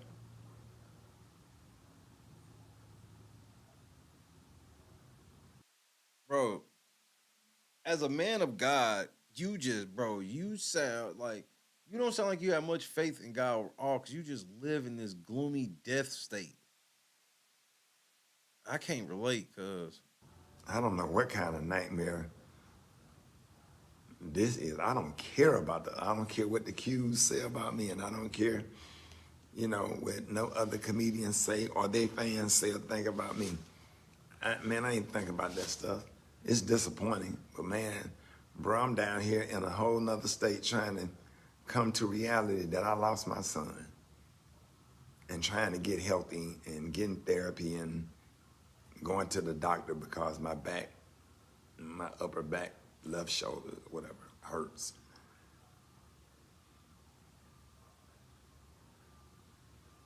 That's it. And my job is to make people laugh. Not sell insurance, not work at Wells Fargo, not lifting or delivering boxes, not cooking. My job is the maybe reverse psychological of crying. The opposite of crying is laughing. My job is to make people laugh while I'm crying on the inside and still able to do it. and articulate a joke.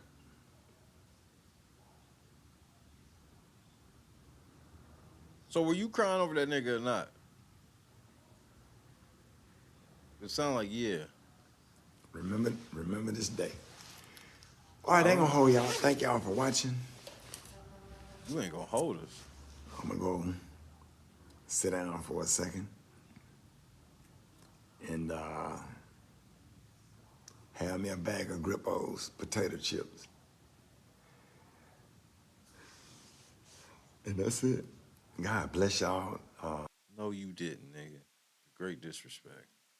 Derek McGee, thank you for that conversation we had yesterday. Appreciate you, bruh.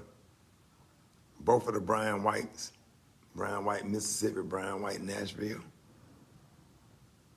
Appreciate those conversations, those uplifting conversations. Man, God bless y'all. And get ready. If you're going through something right now, get ready. Get ready. God is about to bless you. Everything that you're going through and dealing with right now is only a test. Be encouraged. God sit high and he look low. Just make sure that you're in God's order and make sure that you're in right and you apologize to people that you've hurt or. Why do you keep bringing that up if you didn't do nothing?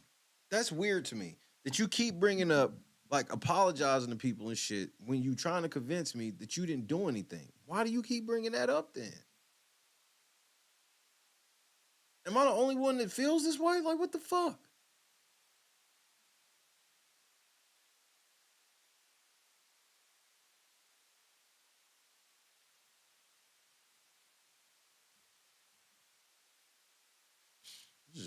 It's too much for me. Apologize to anybody you rubbed the wrong way and just make sure you're in good standings with God. He got something big for you. Facts. Yeah. Big facts. Got something real big for you. Love you, Ashley. Thank y'all for watching. God bless y'all. Peace.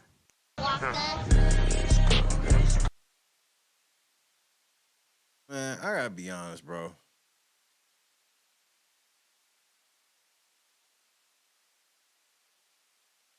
I don't believe you.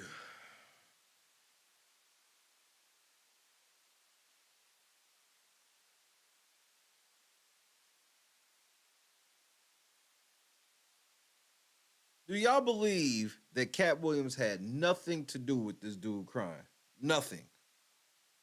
1 for yes, 2 for no.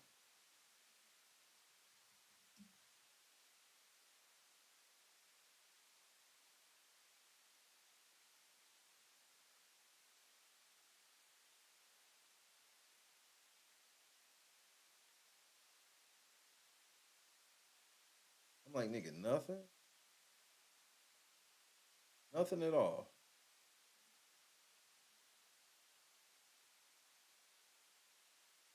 I can believe like all that, like a lot of that other shit triggered him and all that shit. Don't get it twisted. Nigga, I can believe all of that.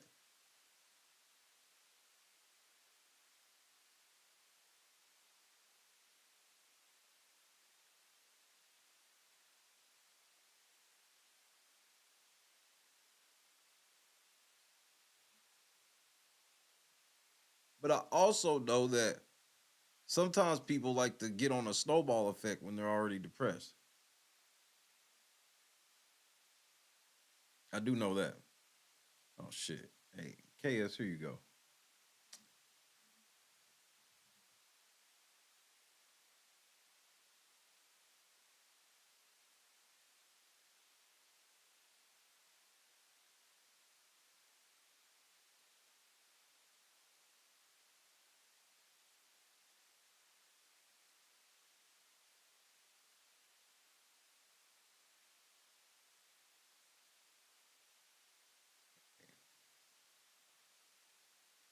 My bad.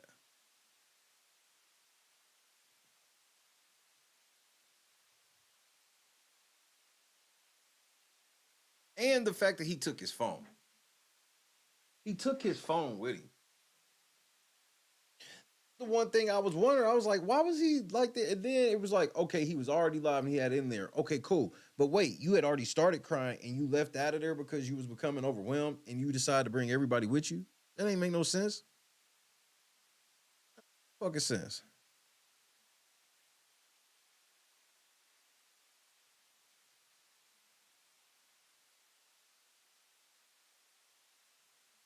I guess.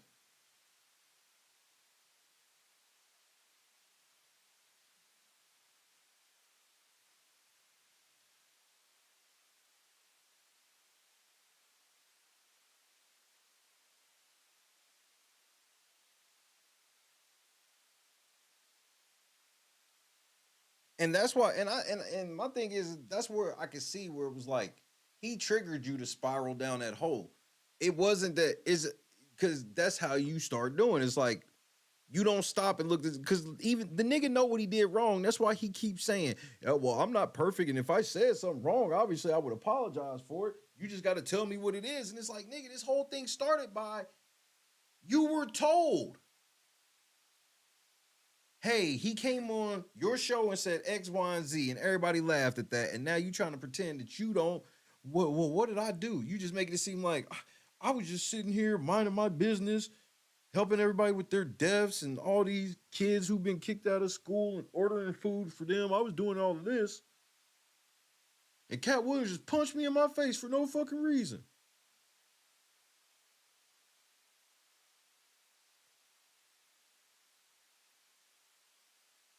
How can you bring people to the Lord when you sit around all day talking about you a man of God, but as soon as you get out of that small frame of mind, which you broadcasted as small, it's not that I think it's small, you broadcast it small, then you go right on this depressing, oh, God is good, even though everything in my life sucks.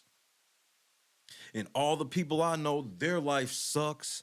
And all of our lives suck. And we just sit around talking about how much our lives suck. I was just talking to this lady in Los Angeles. Her life sucks. And this lady. And I'm like, it's okay that you talking to people when they're grieving. That's not what I'm saying. I'm not saying you shouldn't be there for somebody when they're grieving. That's not what this is. This is like, you can't be there for somebody when they're grieving and then bring it up when you get into an argument. That's kind of fucking lowbrow. You don't think so?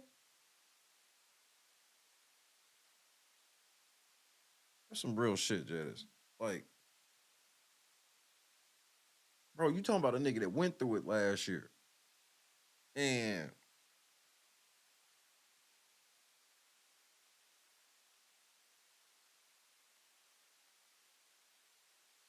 I just can't see this pushing me over the edge like that and then pretending it didn't.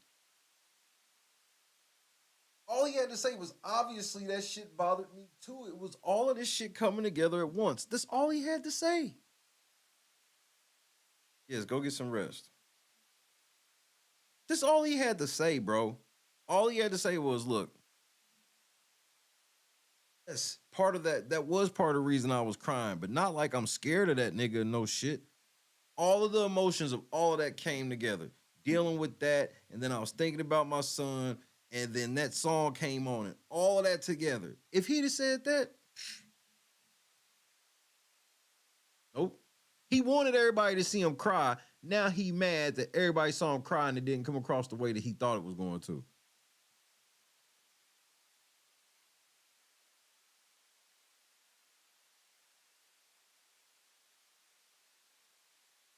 Let me ask you another question.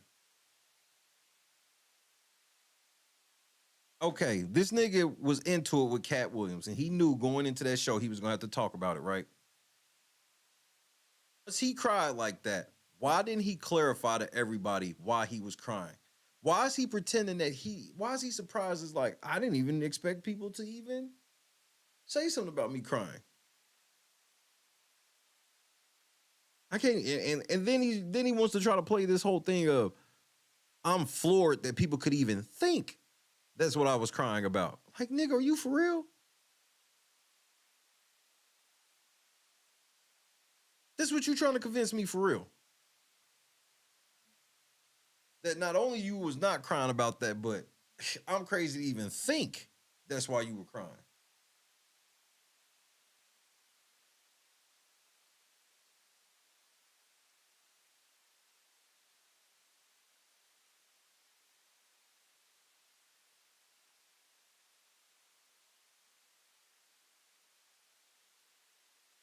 It's just, I mean, that shit, it was too convoluted, and you mentioned way too much shit for me to believe you. I believe that the more likely thing is what you should have told the truth was, yeah, I had a whole bunch of emotions over it. I didn't realize I said something that bothered him that bad, and it bothered me.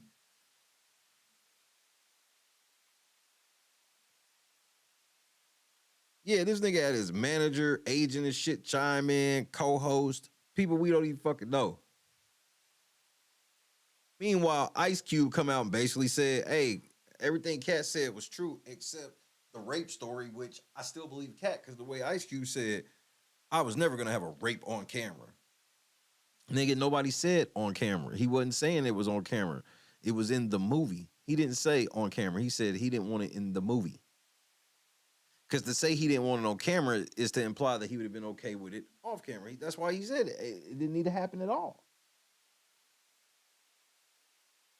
And this is Ice Cube with two of the most famous rape scenes ever.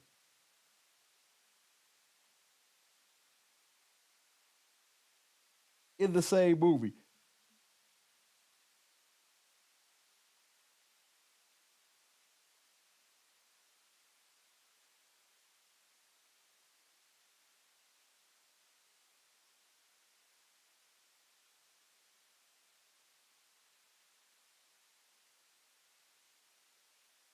But you niggas want to try to tell me Katt ain't telling the truth.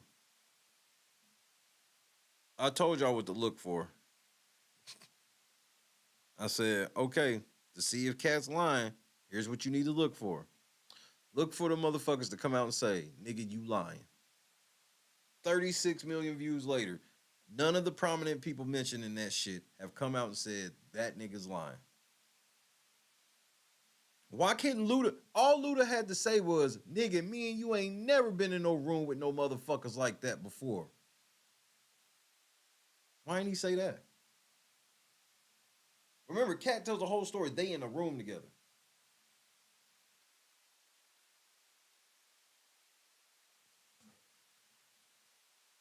Why wouldn't Luda come out and go, nigga, me and you ain't never been in no room. We was at an Illuminati party and I was in a room with you, nigga.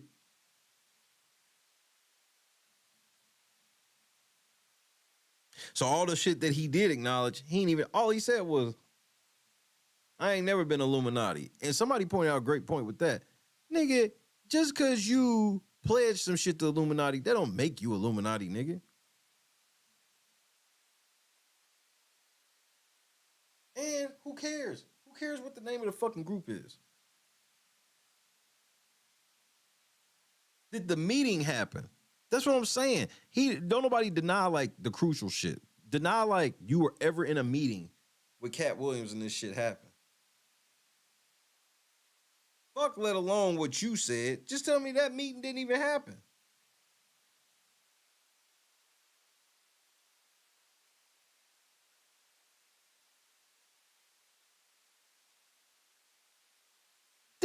Then you mainstream niggas try to act like Luda bodied that nigga. He did not.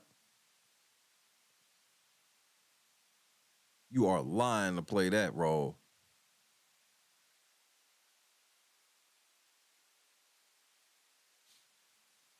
Meanwhile, Katt got in the gym to show you niggas he really be running for real. Man. To start your 2024 off like Katt Williams, bro. Keep God first, bro. So that way it ain't got to balance out too much. But these ain't. Off and running.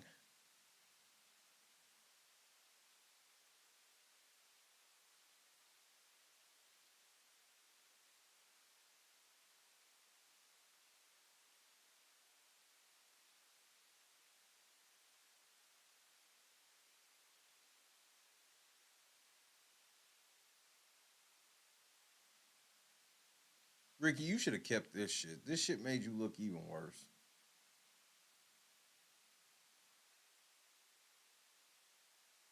I mean, some people may not agree with me. That nigga, like, I didn't watch this shit and go, you know what? Oh, okay. I see now. Nah, I look at this and go, man, will you shut your cry baby ass up?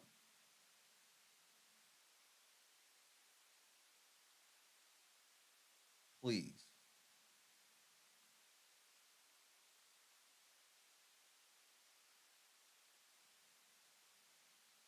I guess we can get into a couple WPS moments. Got time. I'm very disappointed in Ricky's response. Extremely. Especially because I've heard him do several comedy bits where a lady be in church asking for prayer for all these people because of all this random shit that happened to all of them. And he just did this shit in real life. And nobody stopped to be like, maybe that's him doing a bit.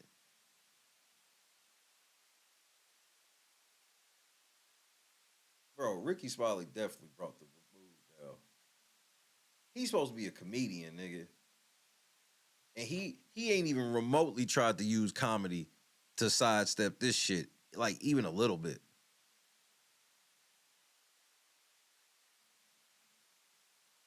Get on some WPS. Tactical nuke incoming!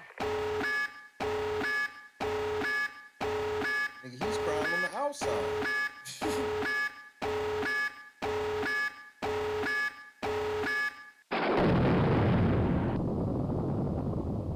Japanese spider crabs living in Japan waters and are more shy than wolf spiders. If its legs are stretched out, this Japanese spider crab is very long, reaching 3.6. Tell me you in the WPS without telling me you in the WPS. That's a WPS smile, nigga. 5 meters from claw to claw. Its body can grow up to 0.4 meters and weighs 19 kilograms. Its large size makes the spider crab more striking than other species. Also, how many of them crabs have fucked white men up that try to take pictures with them? Do we have a percentage on that? Do we have any type of data on that? So because of the orange color and white spots on its legs make it easy to recognize Japanese spider crab. This also has a calm demeanor when meeting humans. He lives in depth 152 to 305 meters below sea level and can survive with temperatures of 10 degrees Celsius. In some countries, Japanese spider crabs are used as food with a delicious flavor, although the presentation still considers that they remain exist and not become extinct. Man, what do y'all be doing, bro? Y'all always posing with some shit. That's some new shit white people gonna be doing. Having a motherfucking lobster boil party and just they gonna be in the jacuzzi with one of them motherfuckers and eat it from the jacuzzi. There's some shit white people do. Make sure it's snowing outside. Do some ball and shit like that. In today's world, there are many fascinating traditions and practices across the globe. However, this particular story from China doesn't just make you say, "Oh my God," it leaves you in sheer astonishment. In China, the intriguing transformation of bees into a special kind of liquor has become a centuries-old tradition. A group of fearless individuals captures wild and untamed bees, confining them within iron traps. These bees stay here for years, undergoing a remarkable metamorphosis. This is where the alcohol-filled containers come into play. Living bees are added to these containers, and over many years, they ferment the liquor. It turns into not just a drink, but a kind of miraculous elixir for many. Claims suggest that consuming this liquor provides energy, cures infertility, and even heals cancer. However, and I know you're gonna go, how is this WPS? Who the fuck you think they selling this shit to? this incredible drink is rare and expensive, turning it into a treasure accessible to only a few. WPS. There it is right there. Confirmed at the end. Confirmed WPS at the end. Nah. That nigga, who you think they selling it to? That wasn't no Chinese motherfucker talking.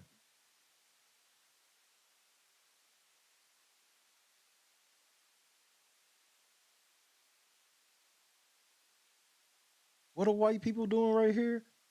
White people are taking 2 hours to make a grilled cheese.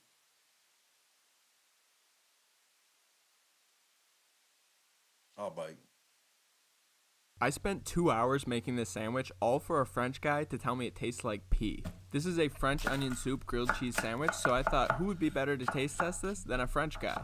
So I found one, brought him in for the taste test, and let him take a bite. He didn't really say anything at first, so I asked him, is it good? And he responded, oui, oui. Can you believe this guy? What a jerk. I spent 2 hours making him a sandwich. He tells me it tastes like pee. Since I didn't trust his opinion anymore, I decided to try it myself, and let me tell you, this was a really good sandwich. I made this French onion soup grilled cheese sandwich by basically just making the world's driest French onion soup. And I did that by following a French onion soup recipe, but never really adding any liquid. I added some wine, but I cooked that off, so that doesn't even count. Then I took this soupless French onion soup and put it on a sandwich with some mayonnaise, Dijon mustard, Gruyere cheese, Munster cheese, and then I toasted it. See, those are all WPS cheeses. Oh, and of course they're good. I do love an excuse to bring out a blowtorch, so I decided to blowtorch some more cheese on top of this so it would look a little bit like... See, white people have blowtorches in their kitchen. A French onion soup too. This nigga spent 2 hours making a grilled cheese sandwich.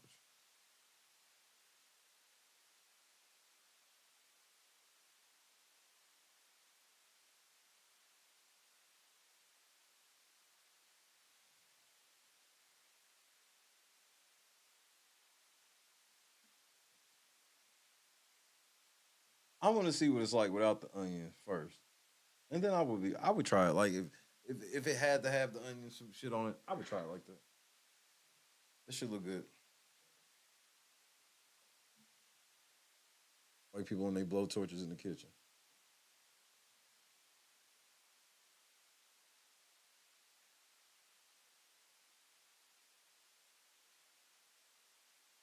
Yes. Is this funny, WPS? Come on, keep the WPS rolling.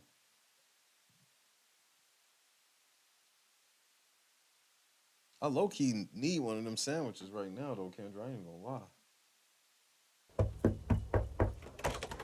Howdy, guys. Hi, who are you? This is our house. What are you doing here? This is not your home. Yes, this is. No, get the fuck out. No. Call the police, please. Cops are calling now. Okay, He knows you're full of shit. Just get out. Just get out. You took that out of the front yard? Along with the other two signs, because I'm interested in purchasing this home, but there's...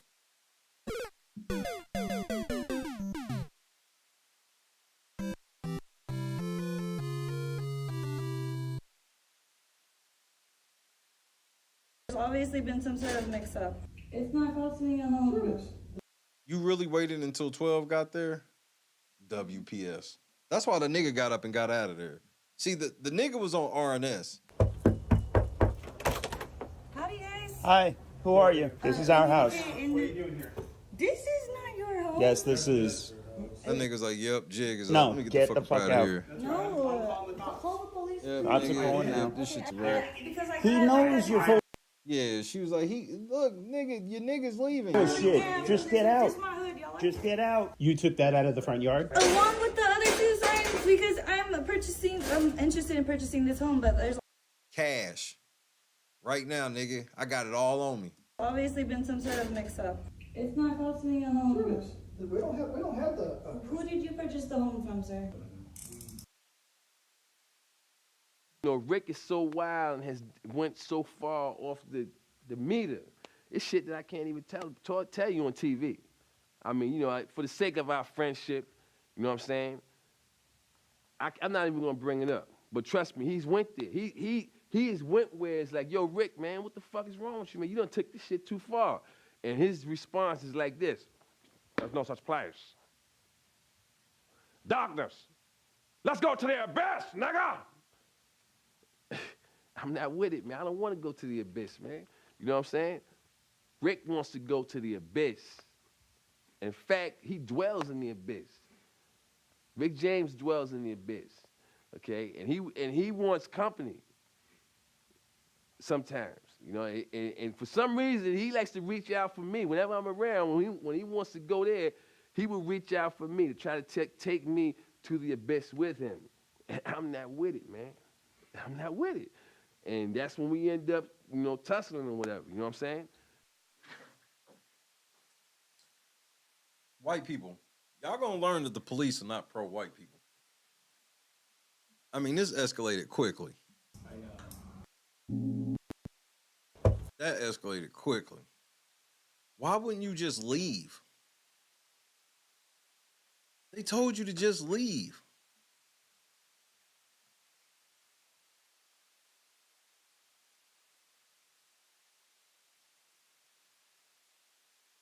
Seriously, somebody help me understand why they wouldn't just leave.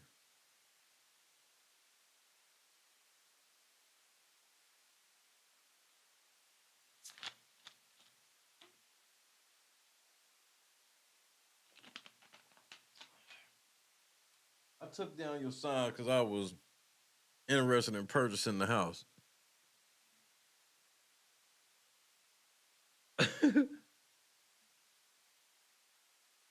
Niggas like, look, nigga, we just found a free home, nigga.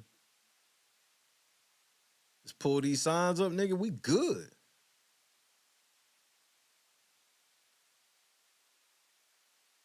Damn, it's snowing back home.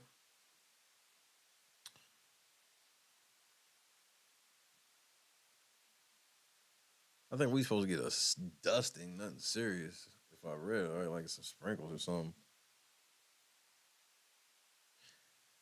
Well, here's what she should have did if she really wanted to buy that house. Now this is gonna seem wild. Here's a suggestion. Why didn't she call the number on one of them signs? Because they sound like they ain't never talked to this bitch.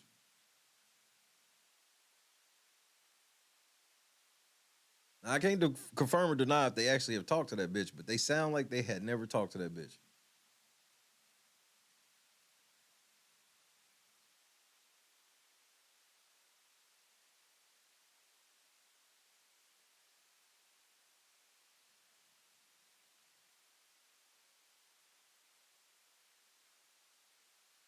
And set up a showing. Oh, nigga. They would set up the show. These niggas it's probably a prime real estate house too. These niggas like, man, ain't nobody called or nothing, bro. I think it's a motherfucker living in there, nigga. What?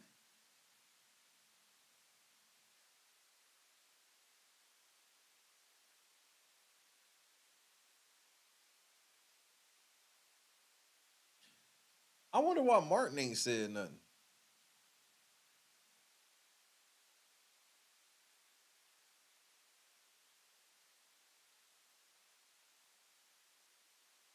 And when is Christmas gonna say something?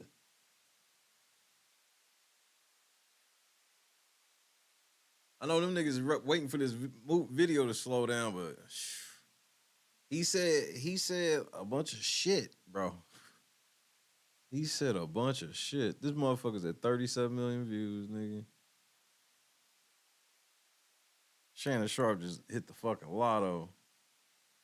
Lotto stud. Lotto fucking stud. Can't even count to 10. Now all of a sudden he can win the lottery. Ain't that a bitch?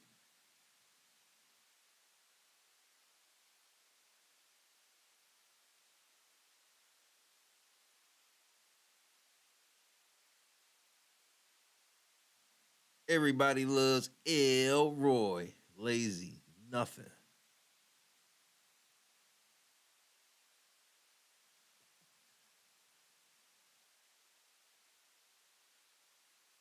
Squatting would. Like, I understand, like, the logic of if you gotta do something, you gotta do something, right? But I don't even think I can get one night of sleep in that situation.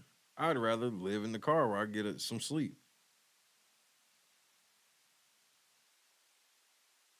I'm talking about your paranoia has to be on 9.5 minimum. That's a good day. You only annoy 9.5.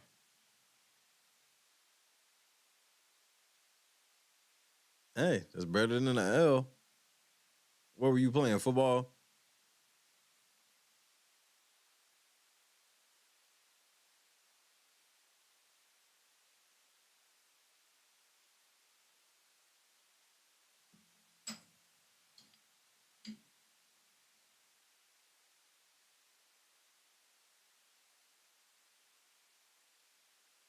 Are you ready for some football?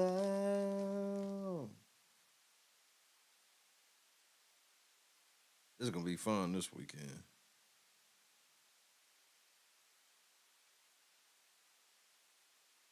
It's gonna be fun this weekend.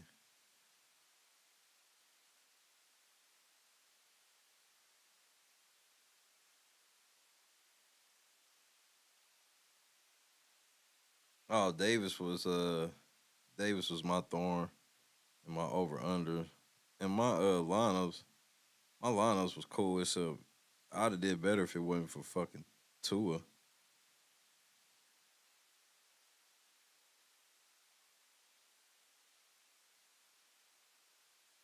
Allen having like 3 turnovers. It was a weird night. I mean, you got Sherfield going crazy, and I'm glad that happened. So everybody will take this nigga next week.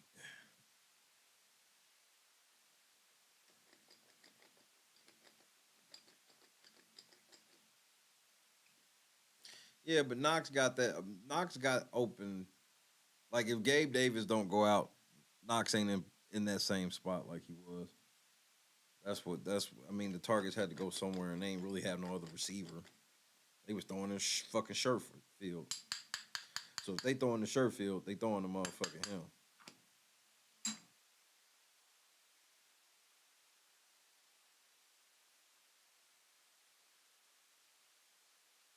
I still think the Rams are going to win the Super Bowl.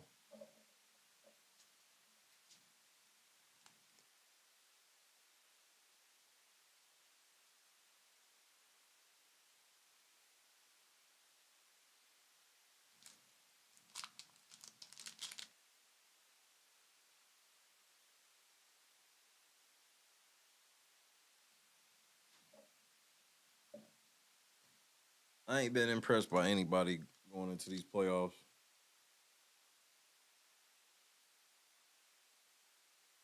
Everybody, but I guess that can make for entertainment because everybody looks beatable to me except the Rams. Puka Nakua's for real. They still got Cooper Kupp, Tutu Atwell, Tyler Higbee. Oh yeah, Kyron Williams going crazy.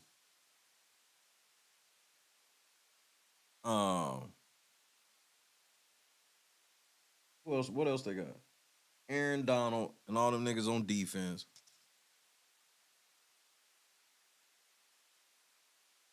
Just remember I told you.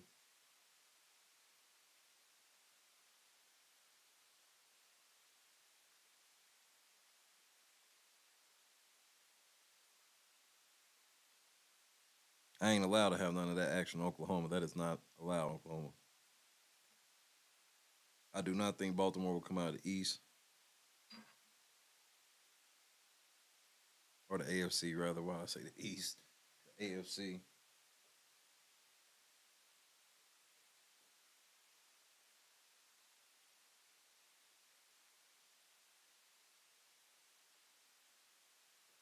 Their defense is legit, but that offense is extremely suspect. Lamar Jackson gonna have to run for like 200 yards then. 150 at least. 125? 125? 125 you should win if you run for 125. I'm telling you, somebody that don't nobody want to play the Browns.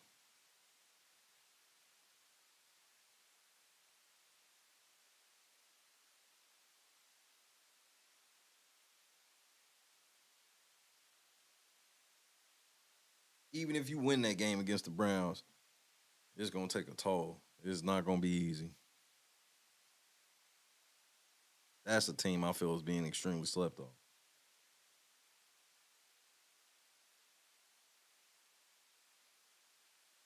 I do not think the Steelers are upsetting anybody. They can't score. Their fucking offense sucks, bro.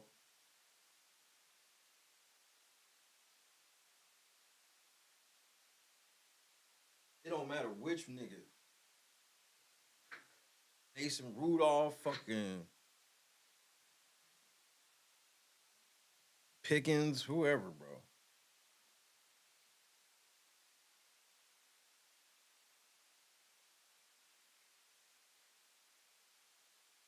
this is a year where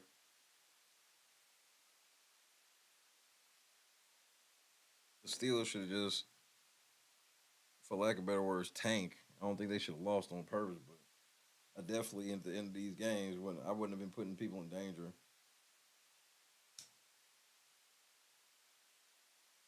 Try to win these games.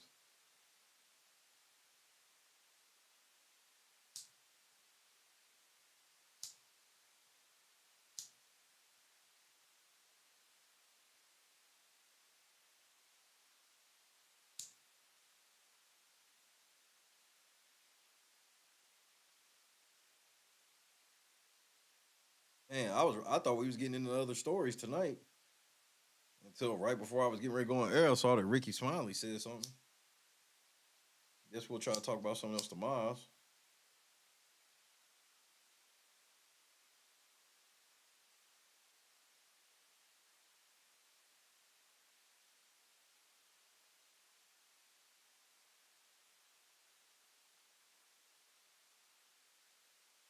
The grossest recipe on YouTube. I watched some video that was kind of like that.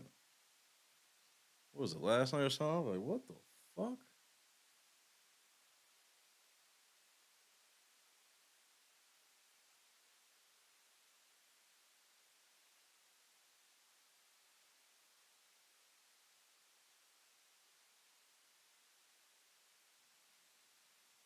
Man, shout out to Ja Morant. His season's over.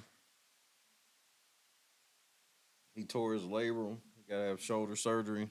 He's done. Grand opening, grand closing. That fucking sucks.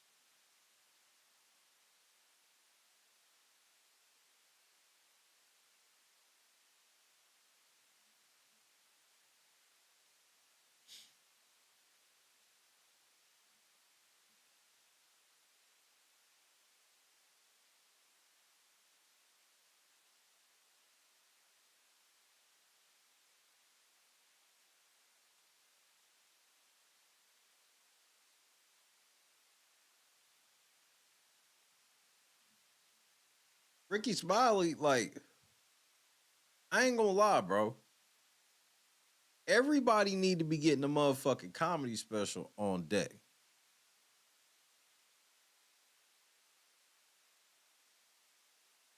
Everybody should be getting their comedy special on deck. That would be the best way to knock this nigga out. That would be the best way to just straight knock this nigga out, getting your shit, and bam.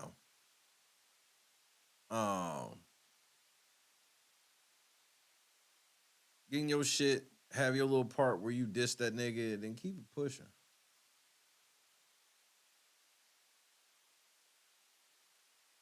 That's what I would do.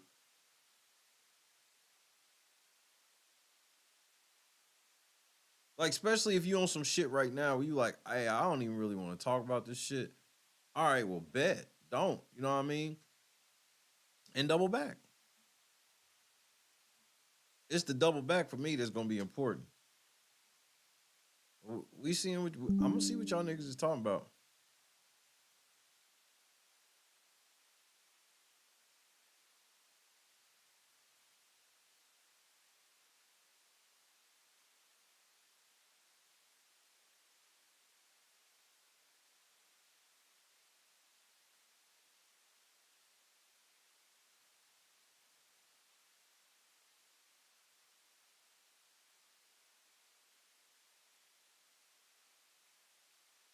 But I did. What the fuck is this doing?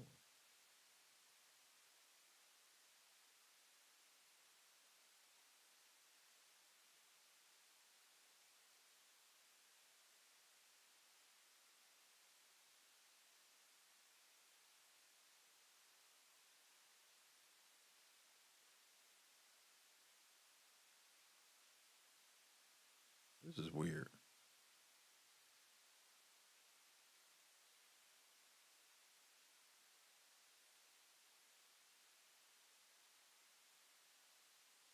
All right. What the fuck this is doing?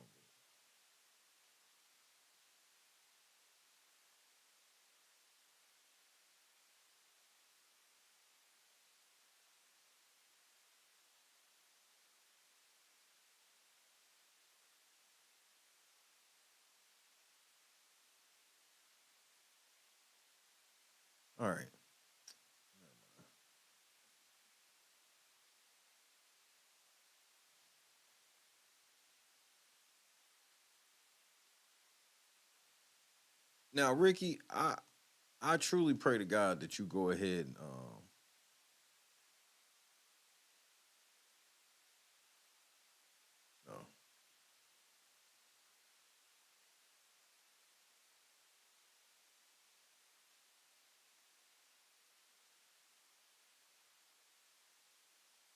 Who would give Rick? I mean, Rickey Smiley. I mean, this is probably his best chance to get a. I'm trying to think if this would be his best chance to get a comedy special right now. And it actually might. This might be his best chance.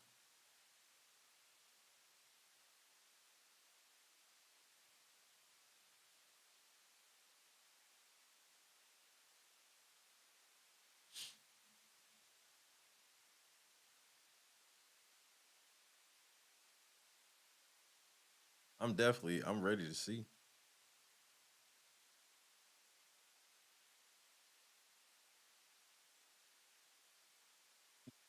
I'm ready to find out.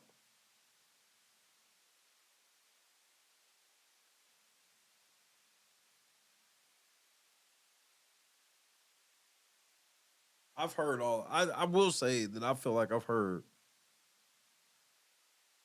basically all I needed to hear because I've yet to hear anybody say, you know,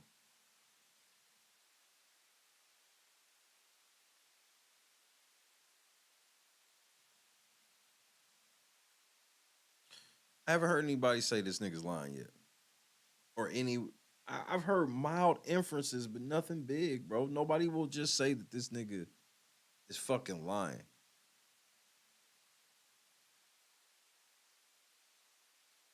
I mean, you even got somebody like Brandon T. Jackson that it took him years to double back and realize, shit, man, Katt was right about shit. Maybe I should have listened to that nigga. That nigga was just trying to warn me. But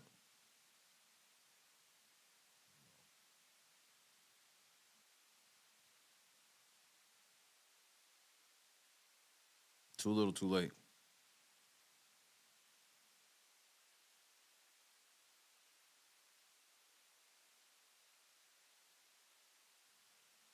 Here, KS, try this one, dude.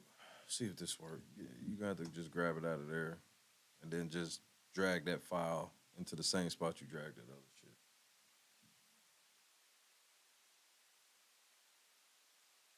It had to be mislabeled. Obviously, I went up there to check it.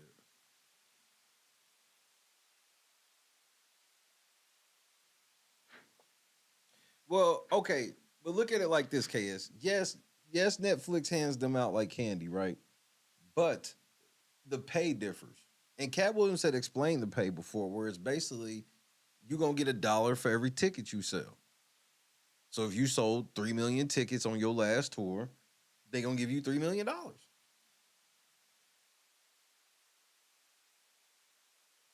So that's why it's like almost everybody can get a special, but everybody's specials ain't equal. I mean, think about all the motherfuckers that you gotta go. You either gotta know about it or you gonna find it at the very bottom of the pile. I mean, you know when Katt shit come out, you know where his shit gonna be. If I was Katt, you know what I would try to do right now? I would try to schedule a joint special on Netflix and Tubi.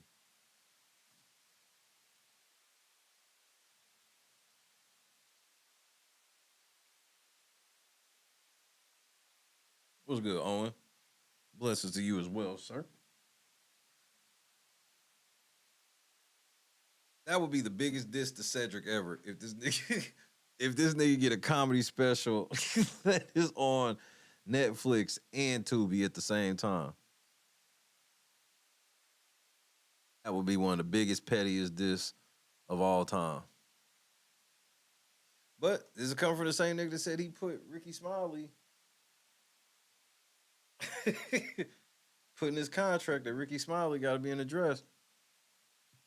And the next movie he did with Rickey Smiley was, oh no, it wasn't mislabeled. I read it wrong. The same difference. Trying to do two things at once. Obviously, the more important thing gonna take precedent. But that's better. I realized once I got up there, real quick.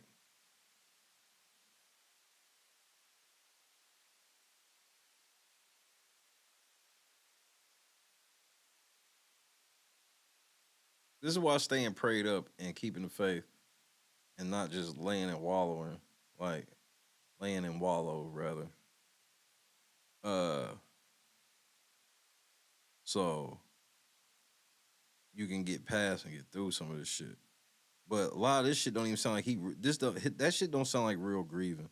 I ain't heard people that people that say they're going through all of that shit. It's like, okay, well, if you really talk to anybody can have a laundry list of shit. Like, so you can't be like, that's what's paralyzing you.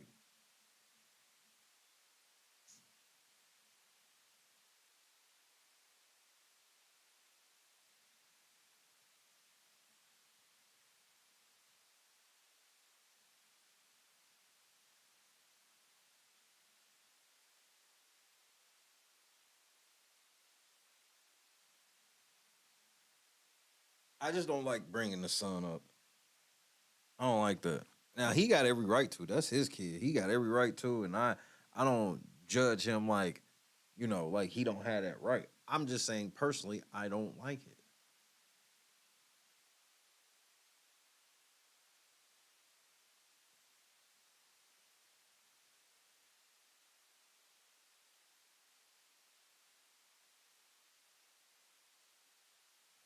Well, shit, and in that era, Boston, they was having all the girls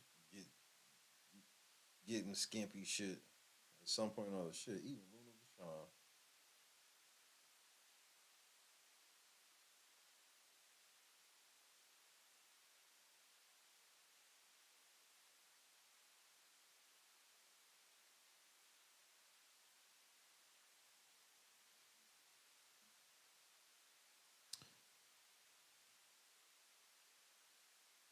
I just I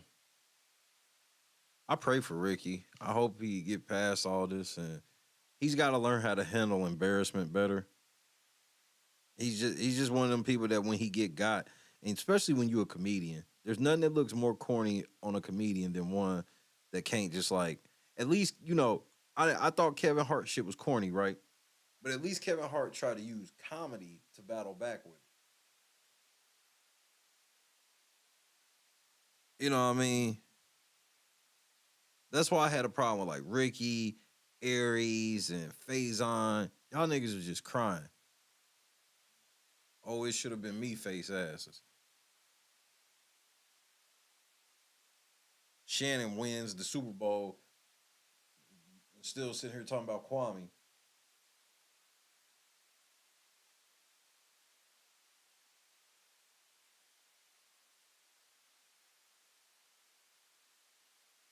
Ricky, if I knew you'd have been this whack, that's what I'd have touched on tonight. I'd have touched on Kwame.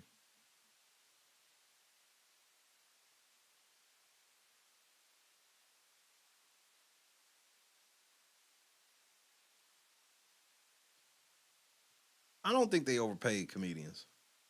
$1 a ticket is fair. I think that's fair. Now, I'm sure when you a Katt Williams or Dave Chappelle or Chris Rock, and it all depends on how your ownership is set up. And you can negotiate possibly certain residuals, or if you hit a certain amount of streams, and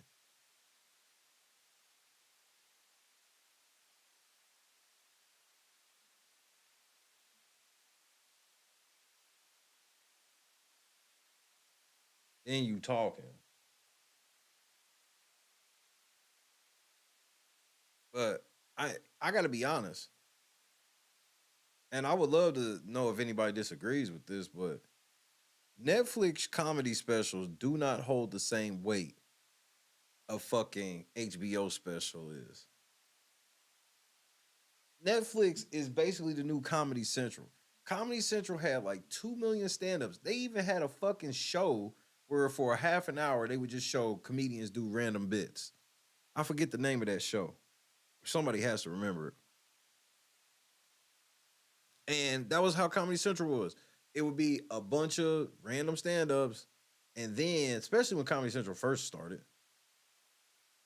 then, like, on the weekends, you could get lucky and get a top name stand-up, maybe some shit that was on another channel or some shit like that. But HBO, like, when somebody dropped the HBO comedy special, that was like a must thing to do, especially in the 90s.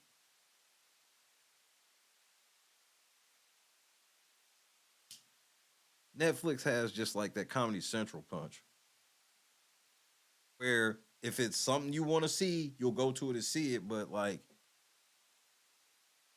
you go to the stand-up tile and shit on Netflix, like, it's relentless. Like, you gotta really know what you're going after. What the fuck was the name?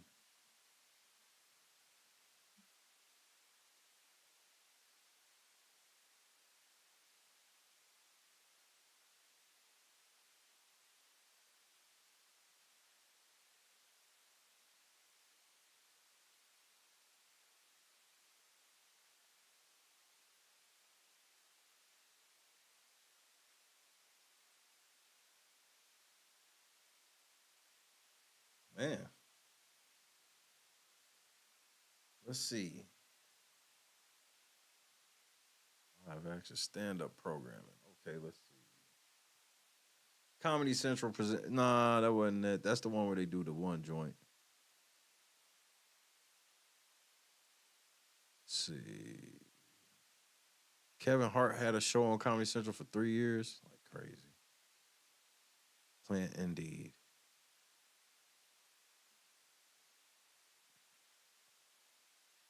It might be Comedy Central Presents. It was some.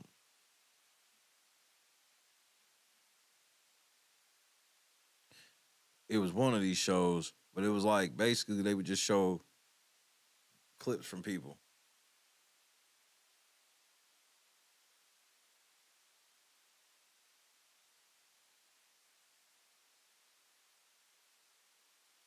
"30-minute specials." Yeah, nah, yeah, exactly. That's what I thought. This one, I swear, this one was like, it was a half an hour long, and they would show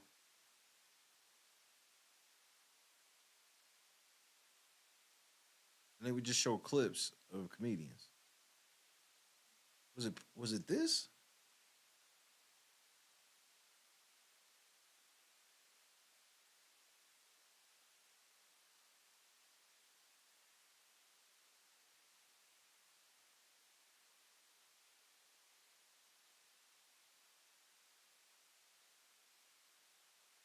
Okay, I remember Premium Blend vaguely. I wish I knew which one this was. Was it Stand Up, Stand Up?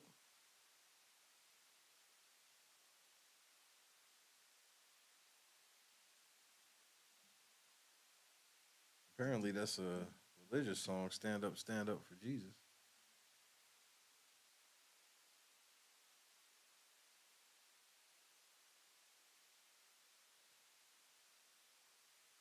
Janine Garofalo was the host of that. Nigga, this picture of Janine Garofalo got her looking like damn near like a dime. That's not a real thing.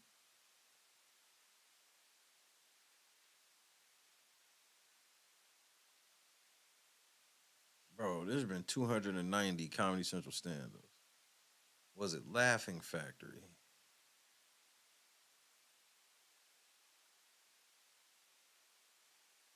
Let's see what Laughing Factory.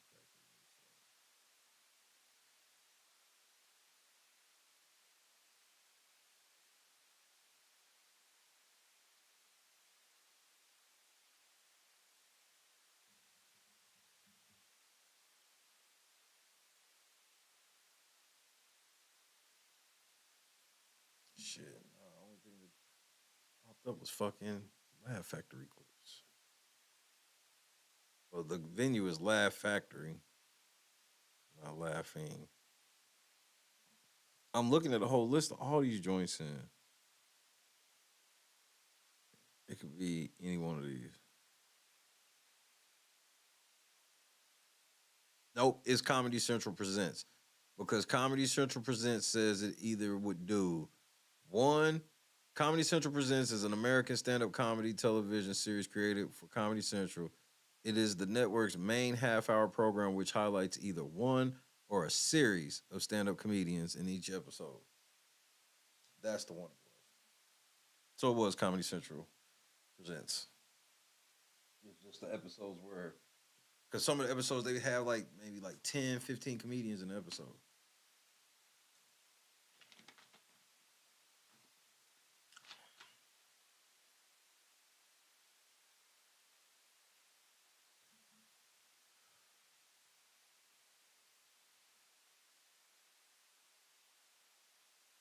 What is Iron Claw?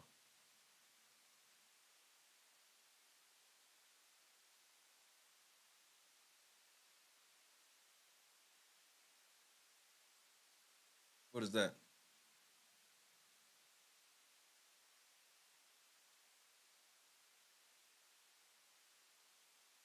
Oh, okay. Okay. All right. I know exactly what you're talking about. I knew it sounded familiar. I couldn't place it in my mind. I wonder if it's on IPTV. Let's see.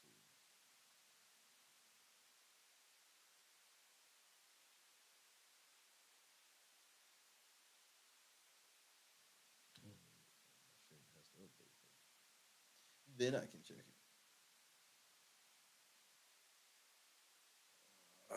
I'm about to get me something to eat here in a few.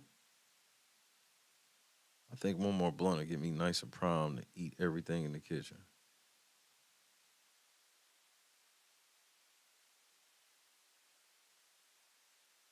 That sounds like the play.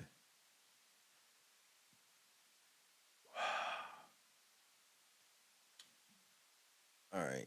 He said Iron Claw.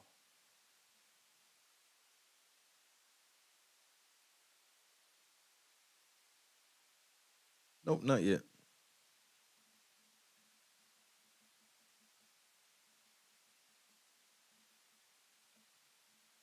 I will be checking that out.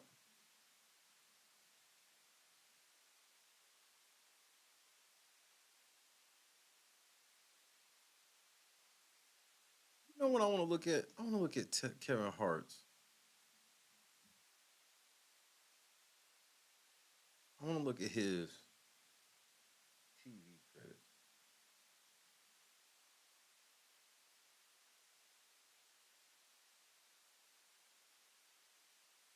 Or did I see all this shit? Oh no. No. Wait, Kevin Hart is redoing The Great Outdoors, F. And then he's getting ready to redo Planes, Trains, and Automobiles?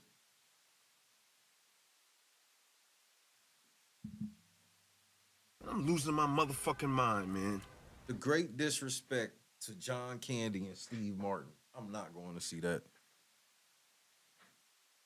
Kevin Hart ain't neither one of them niggas.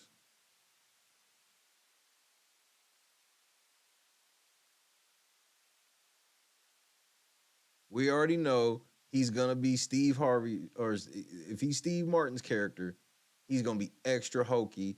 And if he's John Candy's character, he's gonna be extra stupid.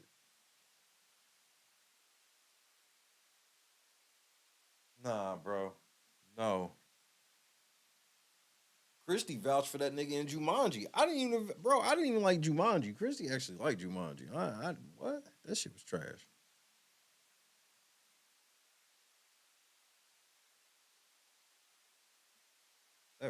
As soon as I clicked over here and saw that ruined everything I was on. Borderlands, the game, is a movie. It's in post-production. And he's rumored to be in Monopoly. Who's he going to be, the Monopoly man? And he's in Uptown Saturday Night. Oh, come on, bro.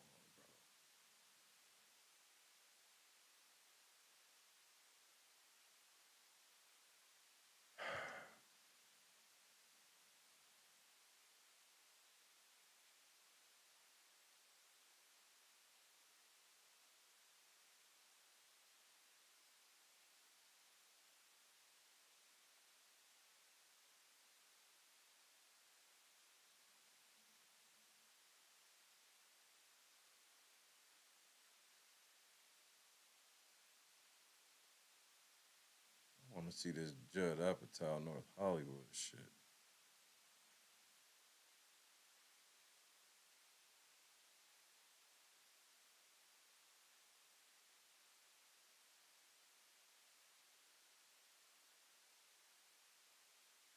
Oh, it's only, nigga, what?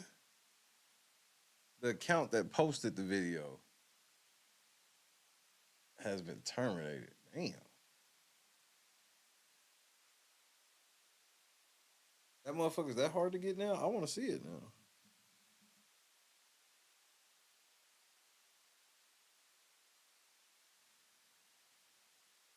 Oh, man, I found it.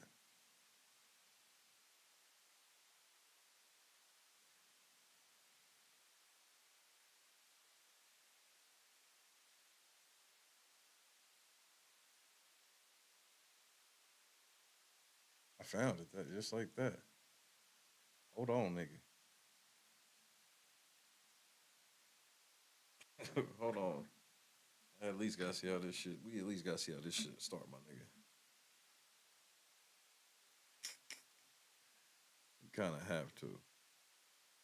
Then I'm gonna get ready to get the fuck up out of here in a minute. Bro, if I ever had enough money to make a movie, like even on some independent shit, bro, it's gonna be live action.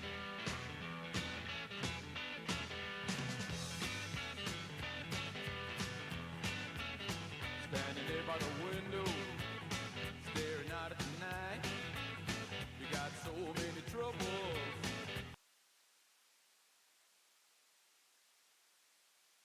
I like when you like this, Daddy. Daddy, I like when you scrambling and scraping for shit. No, I like that.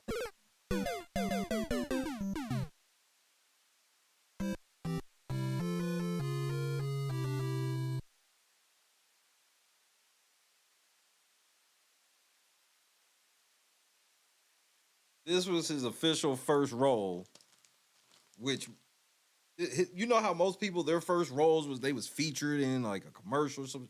No, this is exactly what Katt said. This nigga walked right out here right onto set, nigga.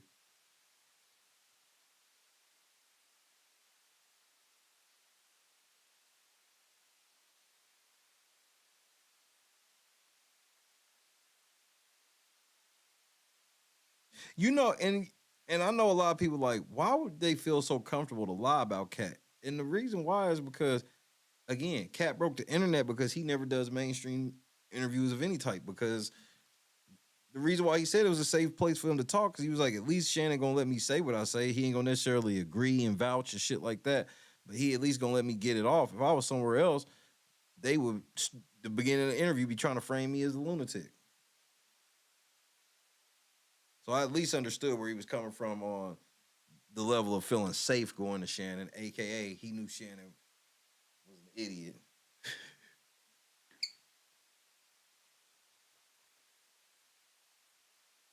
On your nervous mind, but don't worry, baby, it's gonna work out. You ready? Start. And he's just mean in the movies. I gotta see Kevin Hart. I understand that you're. And do you promise to love, honor, and share your beer with this woman? That would be a no. What? Because I love Howard Tuesday. You can say that again. Anytime's the right time. I'm making money right now. I'm talking to you, and I'm making money at the same time because my commercial on. Come here, come make money with me. I'm glad one commercial's changed your life, man. You think they express mail checks? I think it's. This nigga just did the most. So this nigga. Oh, this is too meta for me. This nigga was watching himself on TV, being a ratchet hood nigga, while just being the loud token black dude with the white guy. This is a bit much. It's great you're excited, but commercials aren't really real acting, you know? Huh? I mean, you wouldn't ever be in a situation where you'd be about to marry someone and then you don't because of your beer. Maybe you would. I don't know. Look at my bride. I look good on camera, too. From this side. I'm cute. Kev, Gary, come in the kitchen. I have an announcement. Amy Poehler. It's his age. I'm quitting my job today. Whoa. Yeah. Wow. Mm-hmm. Why? Well, I woke up this morning and I realized I am an actress, you know? I'm not an assistant. I mean, I shouldn't be Judge Reinhold's personal assistant. I should be his co-star.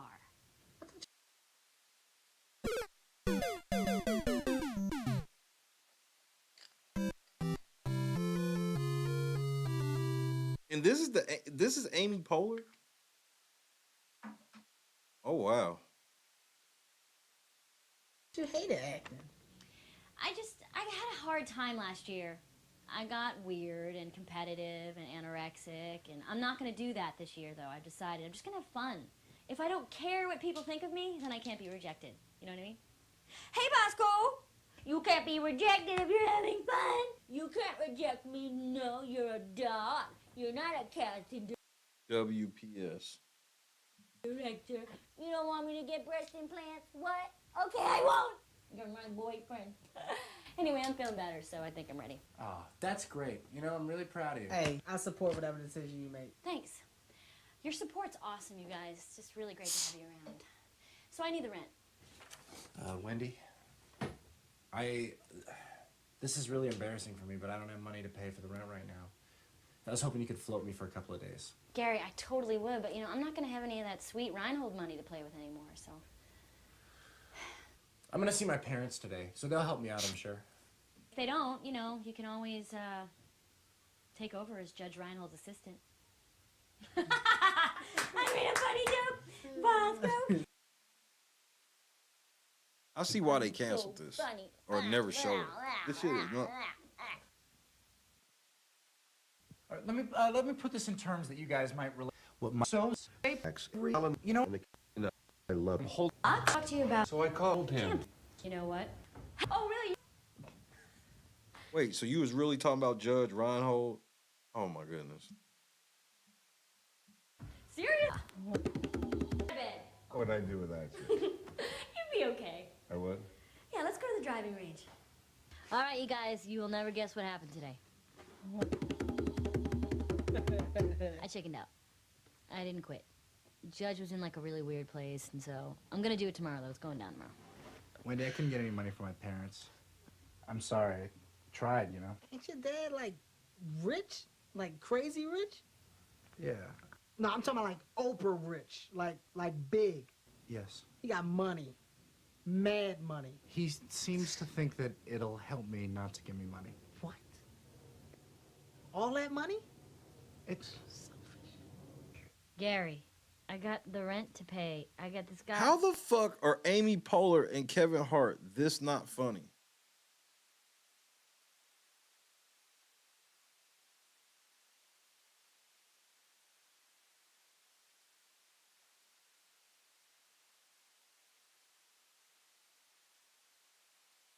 And why is Kevin Hart acting like he always acts?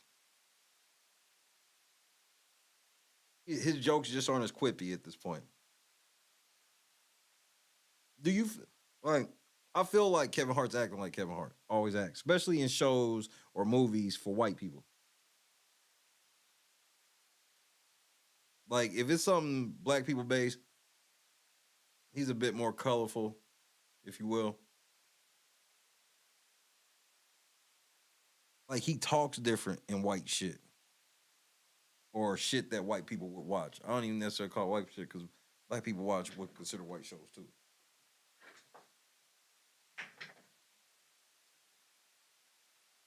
He's called the landlord, and I need to give him the money. I know. Things are just not going well right now, you know? Just not going well. Oh my God. What? You looked just like Judge Reinhold when you got all depressed. I do not look like Judge Reinhold. Yeah. Wendy, I do not look like Judge Reinhold. Yes, you Wendy. do, No, Gary. I don't. Gary, you totally do. I can't believe I've never thought of it. They're doing a movie where they want a young Judge Reinhold. You could do that. You could play that. You could get that part, and then you could give me the rent.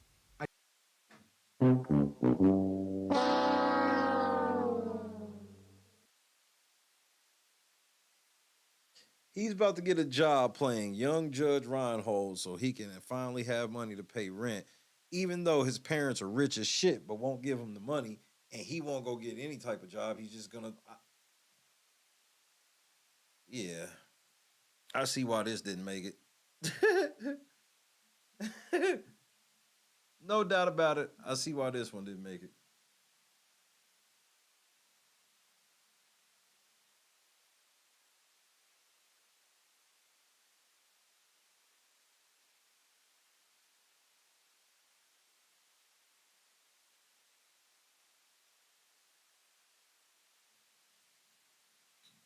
I don't even know. I mean, that's like one of the most convoluted premises in the history of premises. And then she's like, I'm gonna quit my job, but then I don't, even though I got a job. Then I'm gonna quit my job while I'm expecting this nigga that I know don't have no money to have some money. Kevin Hart's gonna have his rent from the commercial that he did about how he's gonna break up with his fiance at the altar if she wants some of his beer, which sounds like she won that deal. You know how lucky you would be for your man to break up with you at the time of your vows over a beer?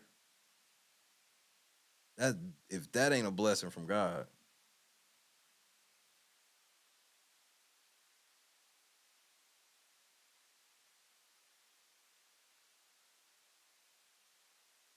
I'm with you.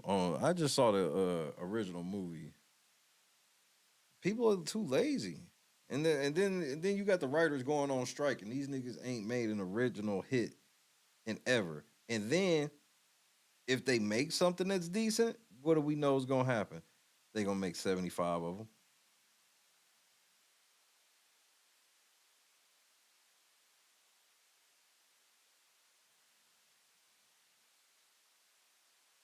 If they hit anything out of the park right now,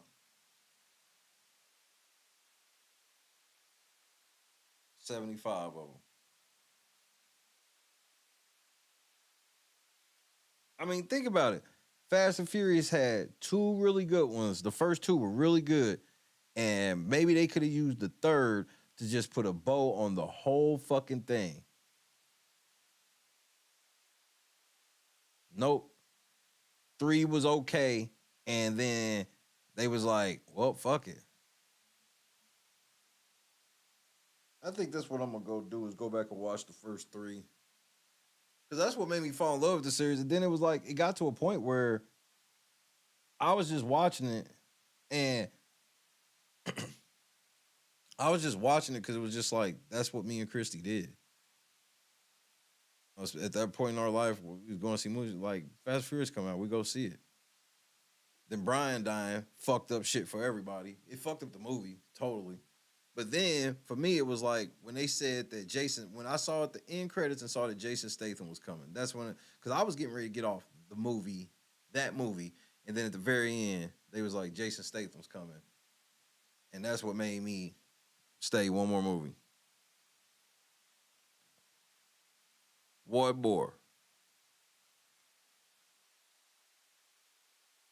But I seen all of them except probably the last 2, maybe 3. I just didn't give a fuck. Like, once they start adding, like, all these John Cena and all, like, because then it started becoming, I was like, all this is the Expendables. Which, that should be sounding good on paper. It sounds good that, oh, man, they're going to have this person, that person, this person, that person. But it's like, nigga, it's only a 90-minute movie and one scene at a time. So it's like, everybody ends up with like 2 minutes of camera time, especially like the Expendables. Everybody ends up with like 3 minutes on camera.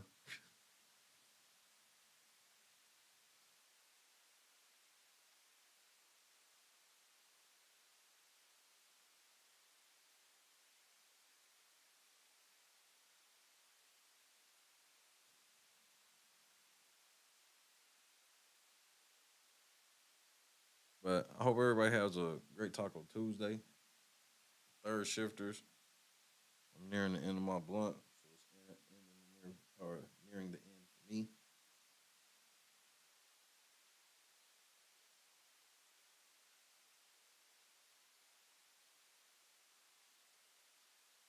Roz came back on the new night court and she's gay now, bro. Again, The number one, there was two things that really made me go, I'm not even gonna watch one episode of the new Night Court. They replaced Harry with a chick, which that's their famous thing to do, is replace the male lead with a female lead, even though there was females involved. They don't eliminate those roles. They get to keep them. We just add more females and taking away men. That's what we always do now. And if you don't like it as a man, you want to watch some stuff with a man, then you're a fucking misogynist. Because you should be able to relate to women, even though women proudly say they can't relate to us. Another story for another day.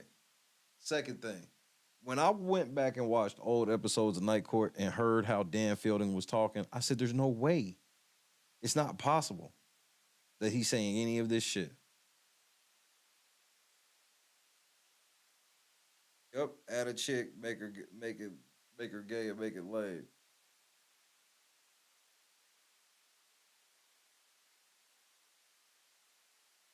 Literally.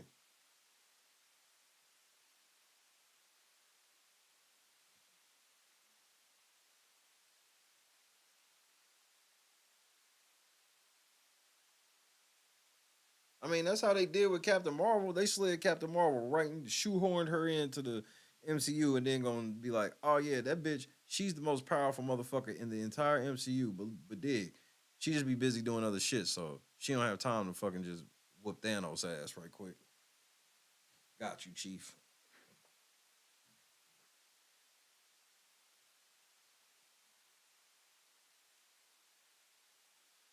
But KS, I guess you could say that was the end for me too. But it was like me and Christy were moviegoers. You know what I mean? So like we've seen so many dud movies because we were moviegoers. You know, especially like kids were younger and shit. When we only had one kid, and then, you know, basically permanent babysitters between the multiple grandparents and cousins and uncles, right? So that was basically where I disconnected, but I still went to another. I went to a few more. That's what we did. Especially if it wasn't nothing else playing. Yeah, Marvel's flop, She-Hulk. Oh my, don't even get me started on that shit. I was like, so you wanted to put a film bot in the MCU. I wonder how that's going to go over with the fucking fan base of men. That was them testing the waters. I promise you. That was them testing the waters to see how far with that feminism shit they could go.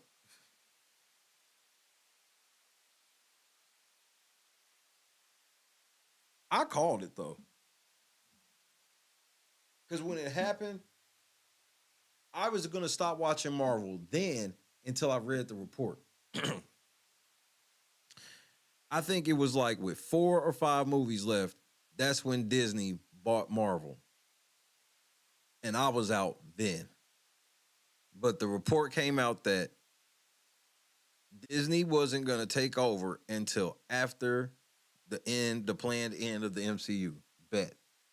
That's the only reason why the saga ended up being one of the most perfect movie sagas in history. You know, obviously there's some, you know, nitpicking you can do, but in the grand scheme of, you know, how they did that, bro, come on. That shit was lit. Soon as Disney took over right after motherfucking Endgame,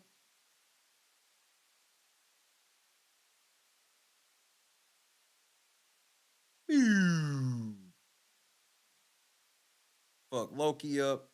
They fucked the new Captain America shit up.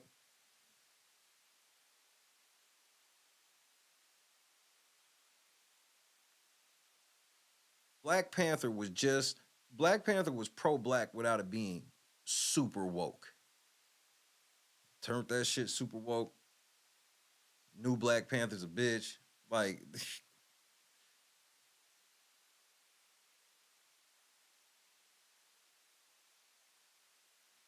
but this is the men cue. I said the same thing with sports. This is the men's cue. Let the women take over all the shit and then go start y'all own new shit again.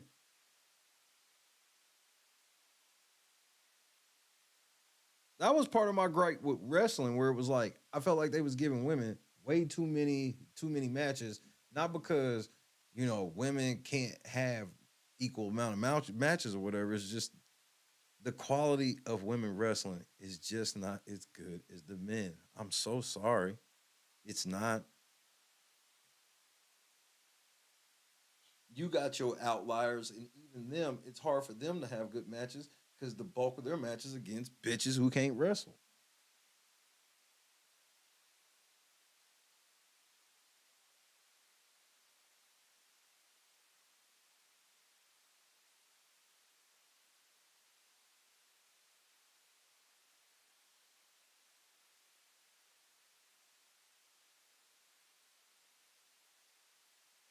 But that's why, like, people literally watch the basketball game on mute and listen to people on YouTube, like live.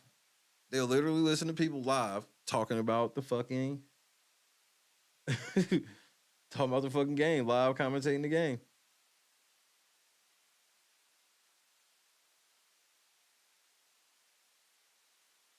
I mean, that's how it always been though, Javon, because it was always I didn't feel like it was they were trying to really squash women wrestling. It was like they weren't fucking good. Yeah, I understood where the women were coming from. It was like we got to do more than bra and panty rumbles, over the top battle royal bra and panty match. Like we got to do more than that. I get all of that, but at the same time, you bitches couldn't wrestle. Tori Wilson couldn't wrestle. Like the bulk of them girls couldn't wrestle. You. That's why it was just like Trish, Mickey James, Lita. That's why that was when women's wrestling was the best, where it was like they had that many. I mean, you fucking had Sable and Tori and these bitches who couldn't wrestle at all, bro.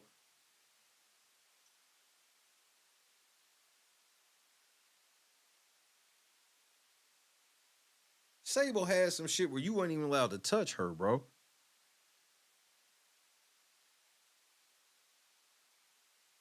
Women's wrestling as a whole is better.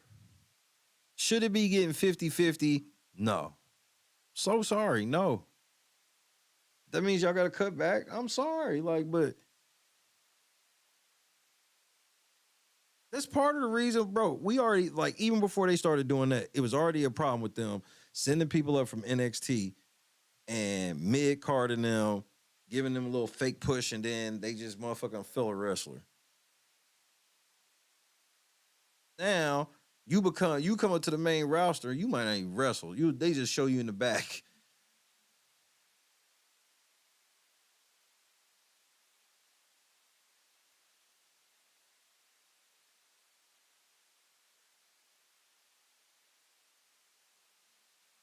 Yes, some of the matches. Overall, no. No. I ain't gonna lie. I don't worry about getting canceled. I'm gonna tell the truth about how I feel.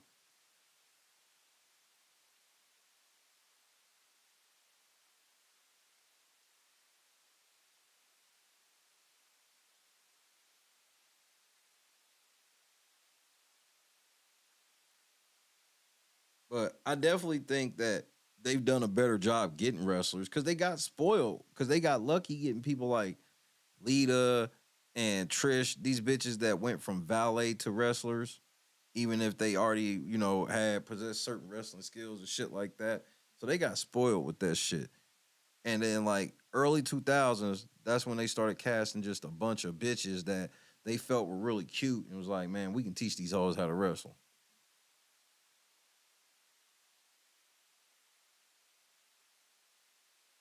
They need to get back I think they need to get back, and WWE has a little bit.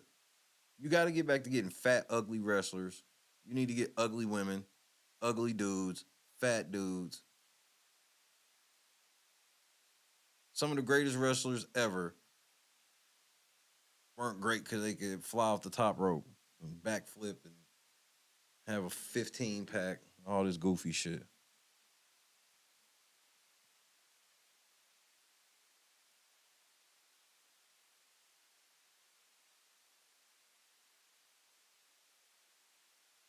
Yeah, but I said ugly. I still want them to actually appear to be women. Shayna Baszler does not.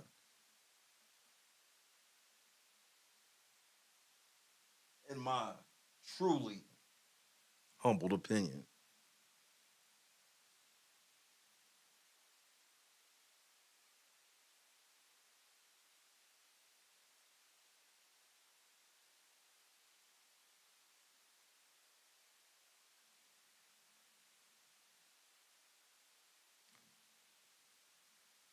I guess we'll see. I guess that's what I'm gonna do when I get over here, pre-watch it, and then I'm gonna watch it with my peeps tomorrow. A couple hours.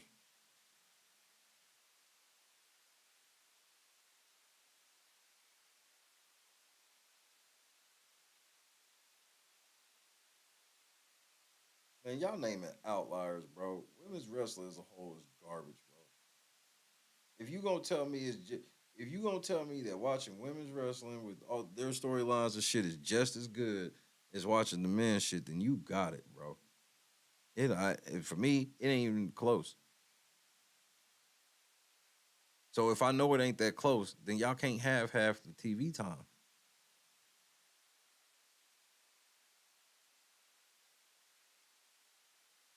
That's my whole point. Because we missing out on the better shit just because it's like, well, we have to be equal. It's like, no, put out the best shit. Now, maybe there are some times in wrestling where, damn, you done fuck around, got 4, 6 girls on their own lit. Okay, then. Now it warrants it. But when it clearly don't warrant it, no. The answer is no. I mean, it could even be possible they get more TV time. If they have more better wrestlers at the time, then that is what it is. But the likelihood of that ain't really high.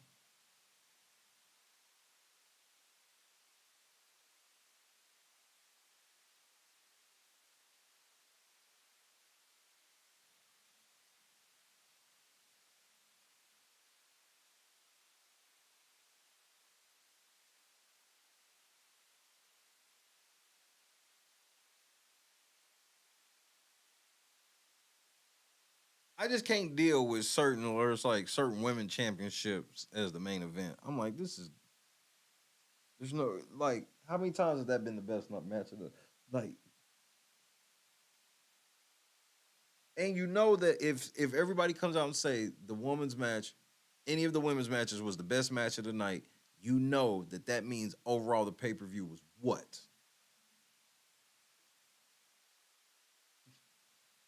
You know the pay-per-view was what?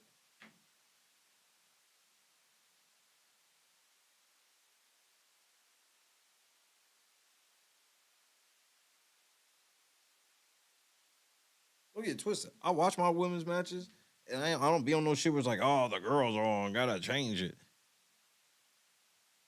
But like when I do be thinking about somebody, I'm like, damn, such and such ain't wrestling like 3-4 weeks, and you got this watered down ass shit happening where it's like, it feels forced. Where it's like we have to put a girls match in right here, so it's like get those 2 girls out there. It's like, bro, but we got some other shit that we could be doing.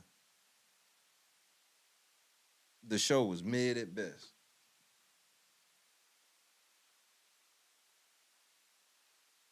Mid at best.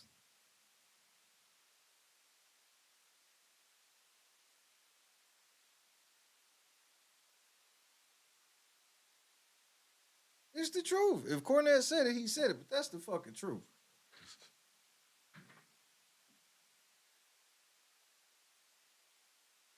And I've seen some crazy girl matches.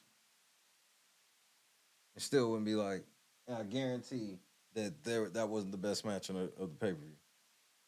And if it was, you was mad. Why y'all pretending? Girls, they lying. You can always, at least I'm gonna keep it a buck.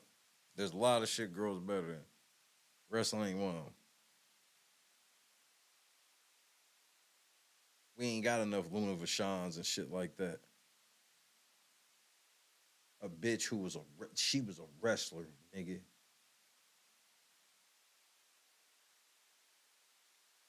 They try to turn this bitch to just a fucking ballad. But it is what it is. I'm getting up out of here. I'm getting ready for Taco Tuesday. So I can get some more shit done. I get some shorts up and shit. Doing wrestling in the morning, I'm hyped. Then again, I'm probably lying. Say goodnight to your boy. Oh, I gotta wash my hoodie. What did I get on my hoodie today?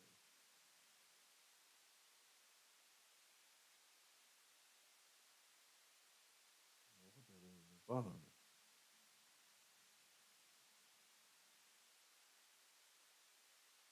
Yeah, so is Sherry. KS Dub, Boston, Kendra, Javon, KS. I'll see y'all in a few hours.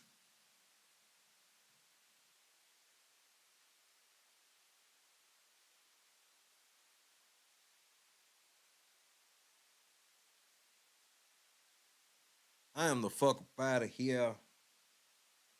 Rickey Smiley, you gotta cut out all the crime, bro. God is great, though. God is great. The lunchbox rule is in full effect.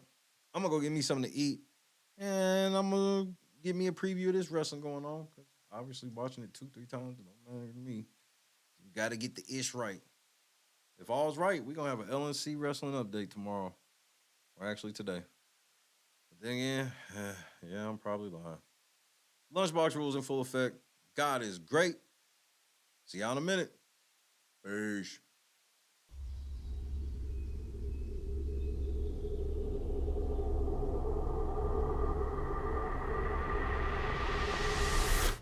Yo, what's going on, boys? How are you? Yo, dab me up. Hey, all right, damn. What part of the city are you from? Yo, what's up? there, brother. Hey, Yeah. What's up? Yeah. You guys ready for this? Take this. Oh, all right, sick. Why don't you guys come inside? Don't ski.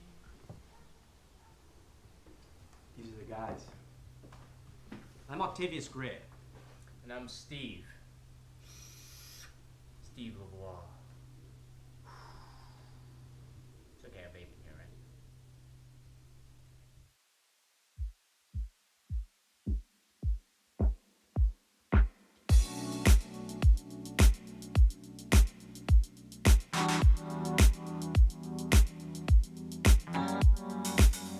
Set the mood right. Pick you up, baby, I'm looking so fly. Sunset rooftop, yeah, that's nice, right? Hop in the G-Class, I know you need that. Heart racing fast like the speed of light. Is this attraction, or is it the moonlight? You want satisfaction, but only for one night. This could be real love, but you've been broken, and I just want you to see it works tonight. What I could be for you. What I could be for you. What I could be for you. What I could be for you. What I could be for you. You got me wrapped up in your love. Barely. Finding you is like a treasure. Making my heart feel this way, yeah, yeah.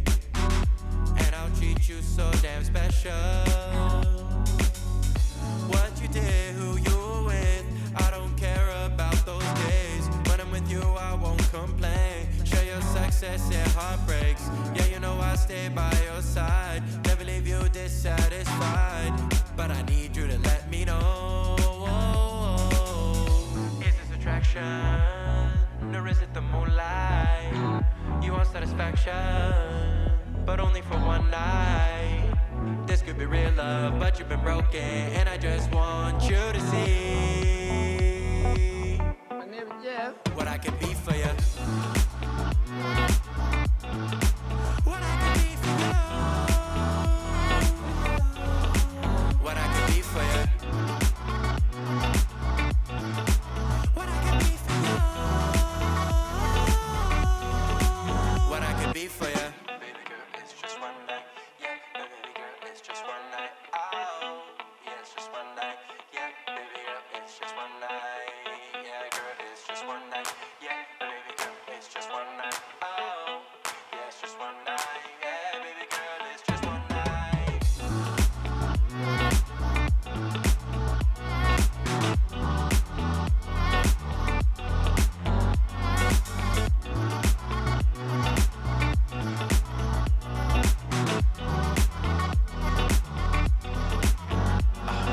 Crushed it. God is great, man. I love y'all so much. Stay warm, man. If you up like me, man, get you something to eat, man. Fuck what they talking about, bro. I'm hungry. Come on, let's go eat.